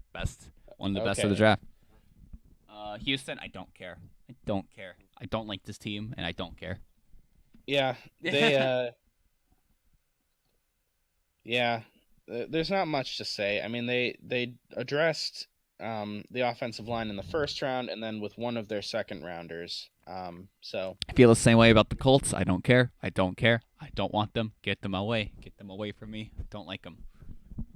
Well, the Colts, I feel like they've kind of said all along that like they like their roster. Like they didn't make many moves in free agency at all. And they traded out of the first round to just acquire more depth. So seems fine to me. I mean, seems like a solid draft, but nothing really worth discussing any further. And then you got Duval, who I finally think got into the team you care about. So all right, so here we're gonna go. All right, there are two picks in this draft that I really like. Josh Allen, I've already talked about, fantastic. But now, the one pick I really want to emphasize is gonna be a beautiful, beautiful pick. Is the Gardner Minshew draft in the 6th round by the Jaguars. Now, I'll tell you a story about who Gardner Minshew is. In Washington State last year, in the beginning of 2018, before the season even started, this is in January, the quarterback that was supposed to be, who was this like redshirted freshman, is going to be his first season to play. he killed himself. He actually was found in a CT scan afterwards to have had concussional damage that was so much damage from being hit so much in football that likely led to his passing. Which is why like Washington State like kind of became like the nucleus for like all that discussion about like there's no way this sport's sustainable and all that. But with that happening, the Cougars had to look around and find a quarterback. And they went with this guy that no one's ever heard of from like a Division III school, Gardner Minshew. Like no one, like out of the South, no one's ever seen him. He was supposed to be like a third string on Alabama that was supposed to transition into a coach. Then he got a chance to play his starting position in football. And I don't know if you guys followed football, college football at all, but the Cougars for most of the year were a top 10 team. Now, I don't know if you know this, Ryan, but the Cougars generally aren't a good team. They've only had 10-plus wins twice in the time I've been alive. Once they made the Rose Bowl, in 2003, and they lost. They lost by like 40 points. So, yeah, that's indicative of them. But then it was this season where they went like 10 or 11-2 because they won the bowl game, so I guess 11-2. And it was the most fun season of football I've ever watched in my life. This was more fun to watch than when I was a Packer fan living in Arizona, watching them beat the Steelers in the Super Bowl. That wasn't as fun as watching Gardner Minshew and Mike Leach run this air raid offense. He's a fantastic quarterback without an arm. He doesn't have a strong arm, and I don't think that matters because if you think about quarterbacks without strong arms, you got Tom Brady, Eli Manning. Like, these are Super Bowl winning quarterbacks. You don't need a strong arm to actually get championships. However, what Eli and Tom have is that they're very smart with their reads. They're incredibly safe with the football. And when you're able to consistently go to your fourth and fifth guy, when you're consistently able to make room and plays open and improvise when you need to, and also read the defense, much like Aaron Rodgers, he's incredibly good at reading defenses. That's what I found with Gardner Minshew. He's really, really smart. Like, he might be a top 5. Like, when it comes to cerebral, like, he might be one of the smartest quarterbacks in the league. And another great part about what Gardner Minshew brings is that I have talked about this about Jacksonville. They've had locker room problems for as long as I've been a fan. They've always been terrible in the locker room. Gardner Minshew is one of the greatest locker room assets you could have. He is a fantastic competitor. He will always be a help in an asset in the locker room, regardless of what he can do on the field. Regardless if he plays, he'll be a fantastic leader. Nick Foles and Gardner Minshew being on the same team, that is a culture change, and that is a fantastic thing to see. I'm so glad he got a football. I've been wanting this guy to be drafted. I thought he was going to go to the Patriots, and him going to the team I'm rooting for is just like a dream come true for me. I want a Gardner Minshew jersey so bad, and I'm very excited. I'm very, very, very excited for this next season. Okay. So yeah, I don't know if he's gonna play, but what he's gonna do off the field is priceless. I know who he is. All right. Well, I can't like confirm or deny anything that you just said. So, all right. It's a beautiful story. Let's Triumph, move on. trepidation. Do you have anything to say about any of the other Jaguars picks, though? Not really, because I mean, I think Juwan Taylor is fantastic to pick up, like in like a late first, early second round pick. Getting another weapon in Josh Oliver, who I don't know if he's actually gonna be that amazing. Getting a fifth round, like all these things, like Armstead getting another background talent because we got rid of TJ. This is all fine. Like none of this. Like, it's all fine, but, like, they already had a lot of defensive threat, and just adding depth to that is fine. That's all I have to say. I think Gardner Minshew, because, like, I know a lot more about Gardner Minshew than any pick in the draft. That's the thing. Yeah. And the fact that he went to the team that I'm rooting for, the team that I really have been on their hype train for a while, uh, it brings a tear to my eye. All right. Well, I guess that's the Jaguars then. So let's move on. Uh, so the Kansas City Chiefs. Um, I don't care. yeah, not much to talk about here. Not much to talk about. Um, Let's move on. although I will say their first pick, which was the second round because they traded for Frank Clark. Their first pick, they took a wide receiver. Um, and I was going to mention this after we talked about the draft, but uh, the Tyreek Hill situation is still unsettled. But the latest development is that there's a chance that he'll be placed on the commissioner's exempt list very soon, which is never a good thing for a player. Um, so What is the commissioner's exempt list exactly? uh, that's when basically you are not allowed to play or be with the team, but you still get paid, and it's kind of like an indefinite suspension That's just while they figure out yeah, how long. It's yeah. basically what they do with you while they figure out how long to suspend you for. Um, like that when Adrian Ugh. Peterson uh, beat his child, they put him on that list. Yeah. Ray Um, Rice. Yeah. Ray Rice found himself on that A list. lot of running backs. Josh Gordon's been on that list a couple times. Yeah, but all he does is smoke weed. I don't get why he gets on that list. Yeah. Whatever. So Then he got anyway, the Chargers are next. Whatever. Like yeah, the Chargers are next, so let's go to them. Of course, we mentioned Jerry Tillery. Is there anybody else here? nah. Again like I just Easton Stick. I don't care. He that might be good for him to be under like Philip Rivers, but I don't think he's the future. Yeah, it's they were in the mix for Josh Rosen actually through trade, and I was actually really hoping that he would go there because I like that fit. But anyway, um, I'm curious if Trey Pipkins is related to another guy. Let me look it up quick. Do you mind if I just go on to the Rams? I guess. Yeah, go on.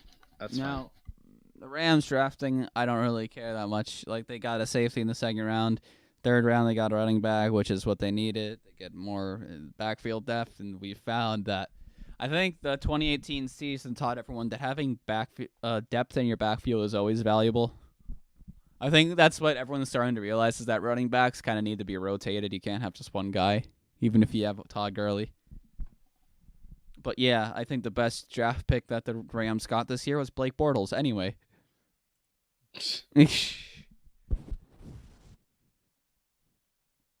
you got Okay. you got the Dolphins who are tanking for Tua, so whatever. Apparently not anymore, but Hmm. you got the Vikings who Well, actually, are let's. a mess. Blah blah blah blah blah. I have to remember I have a yeah, I have an appointment at 1, and so we have like an hour left because I have to get there early. Okay. That's why I'm kind of just like, okay, because we want to still get to the music discussion. I know. Right. I did want to mention something. Oh, the Dolphins took a couple of Wisconsin players. So they took a guard, Michael Dieter, which offensive linemen from Wisconsin are always good. And Andrew Van Ginkel is one of my favorite Badgers players to watch over the last couple of years. So I'm happy for him getting drafted. All right, nice. But anyway, moving on. The Vikings had a lot more picks than I thought. Jesus. Yeah, they did. But they were all like 6th and 7th rounders. So like, okay, good job. Who cares? Goodbye. Yeah, I don't care whatever. about the Vikings. Hey, look. Okay. Patriots. Oh, look, the Patriots. They got their quarterback Jared Stidham. Perfect fit for the Patriots. It was either gonna be Minshew or Stidham, and Stidham's really good for the Patriots. The way he plays, he needs time to develop, and he's gonna develop under Brady. Yeah. And they already have history to get like. Who cares? It's good. Patriots again, great at drafting as always. Move on. Yeah. Move on. The Saints. Do I care? I don't. Okay. The Giants. Daniel Jones. We mentioned Dexter Lawrence. We DeAndre mentioned the Baker. Giants about. I think we can move on. Yeah. I don't know that they did anything worth discussing in the later rounds, so we can move on. The Jets. All right. Yep. A lot of these, I think, are kind of worn out from the draft at this point. The Raiders. Yep. Yeah, they did their things in the first round. I like what the Eagles did with weapons, like you got Miles Sanders and Arquette Whiteside. Whiteside's a fucking beast of a guy. Mm-hmm. So yeah, that's a great. I think that's a really nice draft pick. I think what they did was fine with the 5 picks they had. The Eagles leveled up where they needed to. Anyway. Okay, the Steelers. I don't care. I don't like the Steelers. Deontay Johnson, wide receiver from Toledo. I don't like the Steelers. They're my least favorite team. Okay. Is it unfair to not? Is it unfair to not talk about teams you don't like? Yes. Do I care? No. Okay, so the Seahawks though. The interesting thing here. We're not going to talk about the 49ers? The 49ers come next in alphabetical order. No. Actually, you're right, they don't, but this site has them out of order. Whoa. I'm using NFL.com. Yeah, I'm looking at ESPN. That's Crazy. what I use. Okay, we can talk about the 49ers first. So the Niners, of course, Nick Bosa, and then Deebo Samuel, wide receiver. They got weapons for Jimmy. Nice. Which they needed. And a punter. They got a punter in the 4th round. They got a punter. That's immediate, like, that's an F. No, that's an A. That's an S tier. That's an S tier 200 IQ pick. That's SS. That is skill mastery. Right there. They're living on like they're just on a whole nother level. We can't even touch them. They're too good. They've won the draft. All right. Seattle Seahawks now. They can't even possibly be better. Yeah, I mean the Seahawks settled for Metcalf. That's right. I mean the whole thing is like you win the draft by taking a punter in the 4th round. Nick Bosa is a bonus.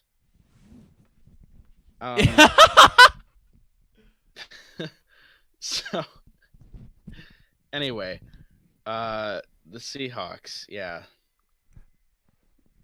Seahawks. Metcalf ends up with the Seahawks. I really like that pick, and I like the fit. He's terrible at his football mechanics, but he's a freak of nature. Yeah, and maybe he'll get better with coaching. I don't know. Maybe. Yeah, but he has a lot to learn. He's really bad. Like, otherwise, there's a lot of like just putting your hands up. He doesn't do. He doesn't go for balls that he could go for. All right. Otherwise, nothing to talk about with the Seahawks. So let's move on to Tampa Bay. I don't care. Yeah. I don't recognize any of these names. So all right. You got Tennessee. They took AJ Brown. They needed a wide receiver, so good on them. Otherwise, nothing to talk about there. And then Washington with all their picks. Yeah, they had a lot of picks. Yeah. Despite moving Bryce back into the Love. first round. What a fantastic name. All I'm saying. Mm-hmm. All I need to mention there. Well, all right. Okay, but which is better, Bryce Love or Ross Pierschbacher? Bryce Love. Obviously, Bryce Love. Let's think about who you're talking to here. I don't know. Ross Pierschbacher is a great name. So, if we're done with the draft, I guess. Yeah. Do you mind if I take like a 5 minutes to unload myself in the laboratory before we talk about anything else? Okay. Are you going to pause the recording, or am I going to have to vamp? You're gonna have to vamp.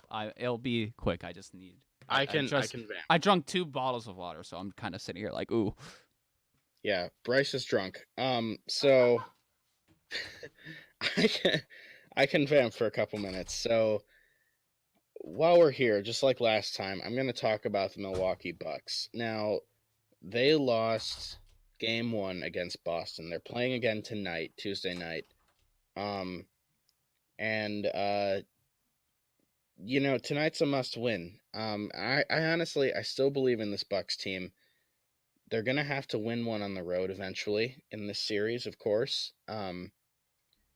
And I I think if they bounce back tonight, I think there's a very good chance that they'll go into Boston and win game 3 or 4, one of those two, maybe even both.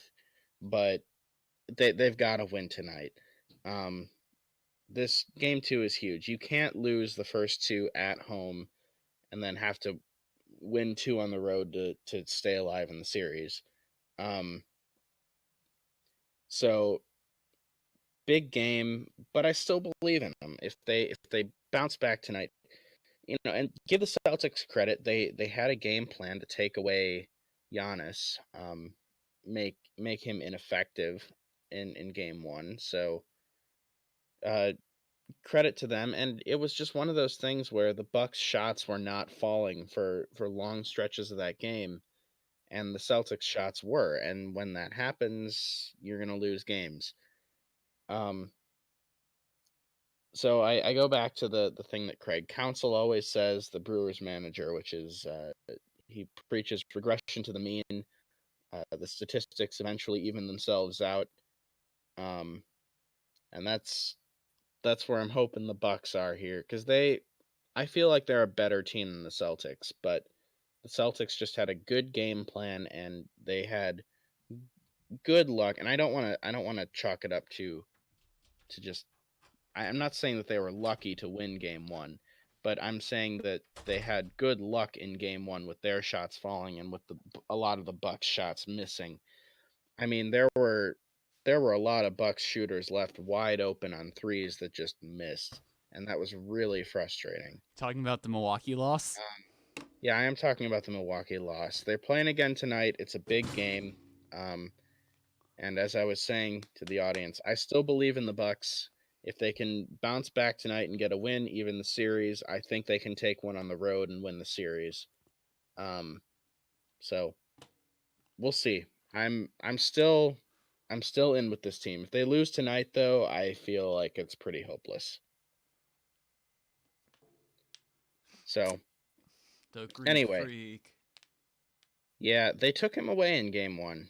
They had a really good game plan on Giannis, and we'll see if the Bucks can counteract that today. Um. So anyway, uh, you ready to move on? Are we gonna do our predictions now for the NFC East? Uh, that's right. Or because of time restrictions, do you want to just skip that for this week? No, no. Uh, I mean, do you mind if we? I guess I'm good either way.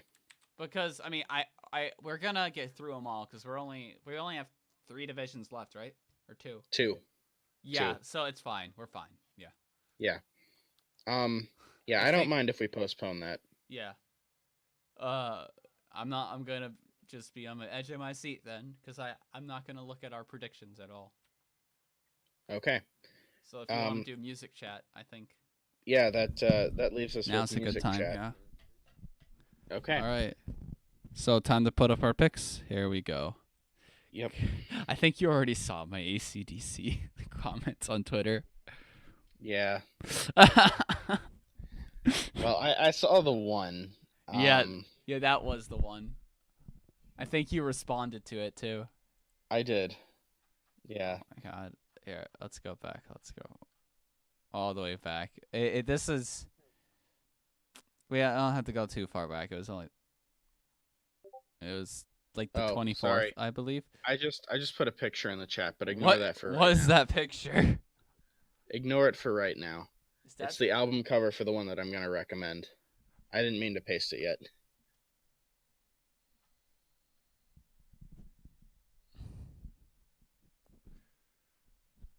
Hmm. Let me see. What was the exact comment I said about the AC/DC album? I wanna. It was something about all of their songs sounding the same. Yeah. Um, No, no. It was basically I want to see the exact people. I want to see the exact like. Oh, this is too far. It was on the 24th. It had to be the 24th, right? Or 24. 23rd. I know something even better than 24. 25. 25. Oh yeah, here it is. Here it is. Guys, AC/DC is worse than I thought. Holy shit, they literally made 30 seconds of a single song into an entire discography spanning decades. Mm-hmm. And then I got you saying, well, it's hard to argue with that. But then my friend Jerome says, yes, they did, and it's awesome. Now shut up and go back to listening to deaf shits, retard. And I'm like, thank you, Jerome. Very cool. You know what? As soon as we're done recording this podcast, I'm going to find your friend Jerome and follow him because I absolutely agree. It's like the thing is a lot of bands have songs that sound the same like that, like AC/DC does, and it's honestly just a matter of preference. Like, I can't get into the first 30 seconds of a single one. They're so boring. It was like, there's nothing going on. What is this? yeah, I understand you not liking it. It's It fine. was so bad. I'm sorry. It was just ah. It's fine if you don't like it, whatever. Yeah, But yeah. I honestly though, I I still like AC/DC. Fair enough. I don't know. I don't know what else to say. By the way, did you figure out which song I was talking about last time? Uh, which song you liked? God, I need to pull up the track list. Let's see. Yeah. I had said last time one of the tracks on this album, which is not one of the singles, is my favorite song by them, and one of my favorite songs, period. And I wanted Bryce into it and try to guess which one it was.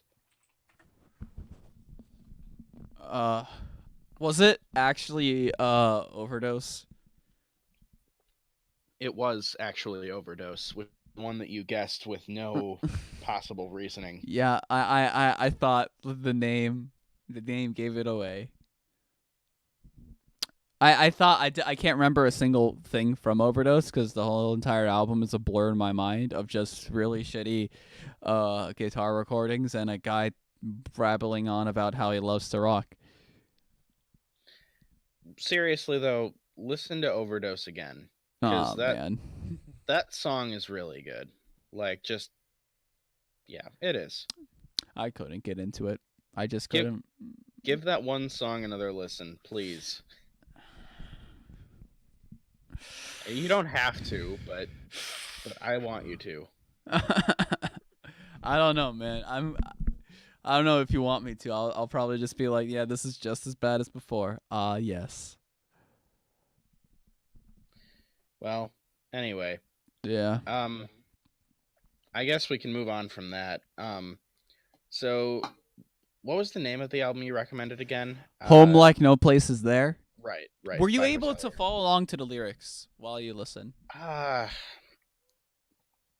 No, I not really. Damn it. That's like one of the like that's what makes the album is the poetry Some set. of the lyrics though that I was able to follow were, I mean, that was awesome. Like honestly, this album was really good. Like Your Deep Rest, the line in that song, could we just listen to the problems had with problems of yours, is one of my favorite lines in a song ever. Mm. Like, because it's a song about depression, and that's kind of how like the way to word how other people view someone being depressed over time is just listening to the problems had with problems of yours is Hmm. a fantastic way of like actually like putting it down, I feel. Yeah. Um. What tracks did you actually really like on this album? I'm very curious. Uh. I really liked Housebroken. Yes, that's my favorite. Um. That song is That was a good beautiful. one. Um. I made you a hood ornament for an oncoming car, because your bark might seem bad, but I'll show you the scars. And it's just like, That was a really good song. I liked that one a lot. And a lot of them were just kind of like I'm listening to it and I'm like, yeah, I like this, you know? And I feel like the vocals on some of the songs were a little bit hard to sort of Life in Drag is terrible. I hate that song so much. yeah, that one was Yeah, I that I like that song. I listen to it and I start laughing. It's so bad. But mhm. like, then you know what I mean when I say like there are a lot of songs on this album. I'm like, this is amazing. Oh my Yeah. lord! Like, Yeah, yeah. Housebroken is one of the best Midwest emo songs I've ever heard in my life. Like, That was among good. I like Among the Wildflowers a lot as well. Yeah, I didn't like that one as much, but that was all right. Um Yeah, I think I'll tell you, like, my favorite songs were the first track, Your Deep Rest, and Housebroken. Those three songs I loved a lot. hmm. Yeah, I think all of those were solid. But overall, good album. Um, I liked it. What would you rate It it? uh hmm. Well, okay, see, in my head, I'm now debating giving it like an actual rating or going the Hansis route of like saying that I really like it and then giving it a low rating. Which I Don't know be that Dan Hanses. Don't do I it. know that you didn't listen to the to ATN back then, but there was a time when he always used to like he would introduce the show and he'd be like he'd give a rundown of what they were going to talk about and he'd be like pre-show grade and it was always like B minus. Like he'd like grade the show ahead of time and it was almost always B minus. Like I think we have a really good show today. Wes wrote a banger, some good discussion. Pre-show grade B minus. Like I'm kind of tempted to just be like, yeah, it was really great. 7. But I think actually I'm gonna go with 8. Oh, I think this was an 8. So like pretty good. all right. Pretty good. Now, I'll tell you right now, all of these albums, the last three, from Jane Doe's Converge to this album to Pup, all these albums have been preparing you for one album that ties it all together, which is my fourth favorite album of all time. It is the only album in my top 5 I haven't shown to you. No, wait, Okay. there's another one, but the reason why I haven't shown to you is pretty obvious. It's not one that you listen to in the car. That's just. But anyway, this is an album called Wildlife by a band called Law Dispute. Okay. Law Dispute is one of my favorite bands. I've listened to this album. This is one of the older albums I think I've listened to, but it's like from 2011. So I mean, like older as in I've listened to this album for a while now. Okay. Uh, and I'm telling you, you're gonna love this type of music more if you're listening to if you're reading along to the lyrics while you're listening. Like, just you seem to have some resentment towards doing this, but I'm telling you, it's gonna be a lot It's better. not that I here's the thing, it's not that I don't want to. It's just that oftentimes I find myself not able to listen to these until the night before the podcast and I'm also trying to get other stuff done and I have to multitask a little bit. So that's kind of the reason, to be honest. But still, the lyrics are quite important to the art being told, I feel. So, yeah. I think it's a little like just if you can. Law Disputes Wildlife, the lyricism in it is very important because there's a whole narrative being told. It's a concept album, so that means every song ties into one another. Okay. So, Um. All right.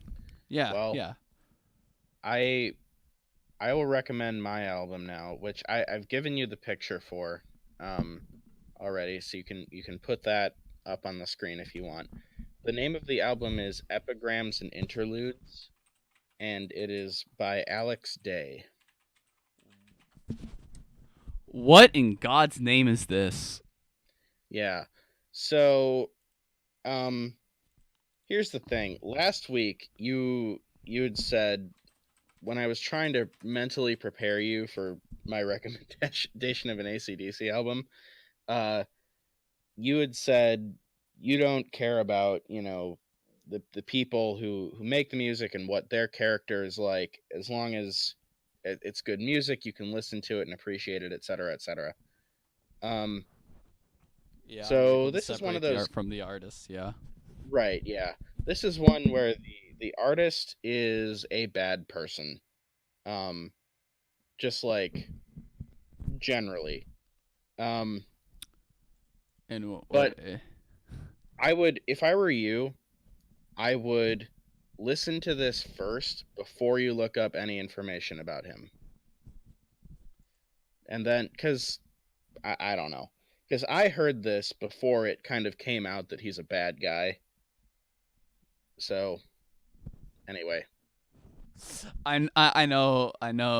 Oh, I know. It's epic. No, you're fine. I don't care if the guy sexually assaulted anyone. Okay. Well, yeah. And it's along those lines. He was like a he was sort of one of the like pre Me Too movement Me Too people. Yeah. No, I He know. got yeah. Um, and actually, you have heard some of his other music because he was one of the founding members of Chameleon Circuit. Uh, Because he's day 9, what? right? Is this guy Uh, day 9? I don't know who that is, but maybe. He's one of the. I know. Like once I saw the album cover, it's like, oh, is this one of those UK like Doctor Who people you like? And I'm like, yep, yeah, he is. Yes.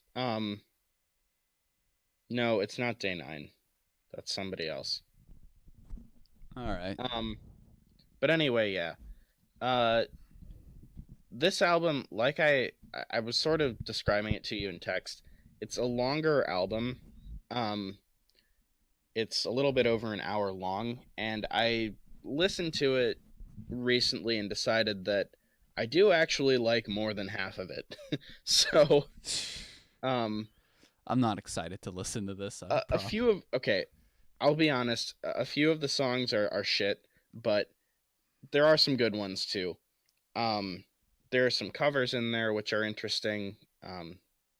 So anyway, All I right. think you'll like parts of it at least. All right. It's probably not like anything you've heard before, so I think that's I think I know what I'm about to hear, though. what do you think you're about to hear? Just go ahead and tell me. It's probably gonna be synth pop. Hmm. It is sort of synth poppy, yeah. It's probably gonna be like edgy synth pop. It's not edgy. Yeah. What? It's gonna have Britpop influence. It's gonna be uh. It's just gonna be like I'm gonna call this MySpace core. Hmm. Uh I think I know what I'm about to hear, and I don't know if I'm gonna like it. Well, give it a shot. I I think will. you'll like parts of it. Much like I do. All right. So anyway, But yeah, um, yeah, I I don't hope have. you like. Uh, I really hope you like Wildlife. Wildlife is one of my favorite albums to this Well, day. I really hope that I like it too. The vocals Um, are gonna be one where I think because you liked Pup and because you like Converge, the vocals are gonna be out there. They're gonna, and also because you liked Hotelier, she's gonna be very Jordan Dreyer is a very like yelling guy. He's a guy who like is he uh can't talk right now, but his vocals are kind of just you either like them or you can't get into them. You know. okay. Well, all right. Oh, I did have one thing to say about Game of Thrones, which I meant to do before the music discussion, but I just remembered it now. All right. So, if you are looking to avoid Game of Thrones spoilers, just turn off the podcast now. Um, but anyway, um, all I really wanted to say is the episode that I watched last night. The name of the episode is "Hold the Door." No, no, no, no, we Yeah. can't. No, no, that's the sad. No. See, this is why I didn't want to tell you earlier. I don't like remembering hold the door. I knew that was going to be your reaction, and No. God, that was a gut punch. Hold the Oh, door. Hold the door. It made me cry. And then I rewatched it and it made me cry again. ugh. Oh, it's still just That was a real gut punch. Oh man. oh my lord. It's the scariest like it's so sad. It's so sad. Mhm. I can't ah ah ah ah.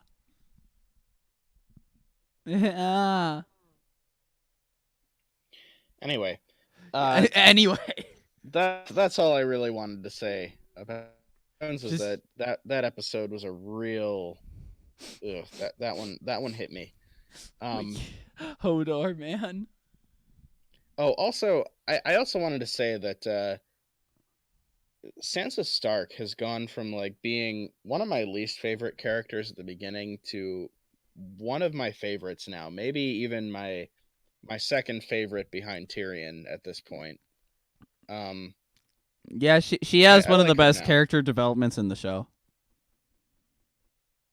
Like when I look at the characters with a lot of character development, that's one of them.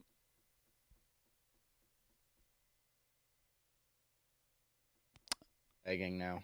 I think I'm lagging. Yeah, you're lagging. Hey, Okay, I think it's back now. Is it? Are you able to hear me? I can hear you. I've been able to hear you. Okay. Anyway, Luckily, the lag is happening now. I was trying to say Sansa's one of my favorite characters now. Yeah, And you even said though that. Yeah. I really didn't like her at the beginning, and then I didn't hear what you said in response to that. Yeah, she has one of the best character developments alongside like Arya, Yeah. Theon. Like all these characters go from like Arya I always liked, and Arya just keeps getting better no Mm-hmm. matter what.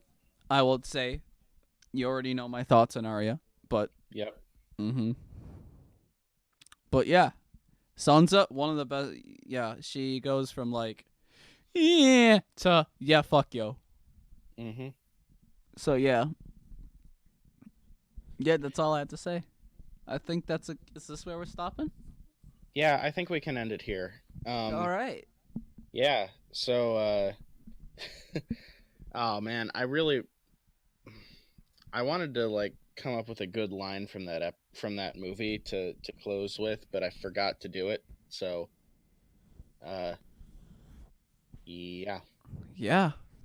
yeah. So he's Cusco and I'm Pacha. That's it. Bye. Yeah. See ya.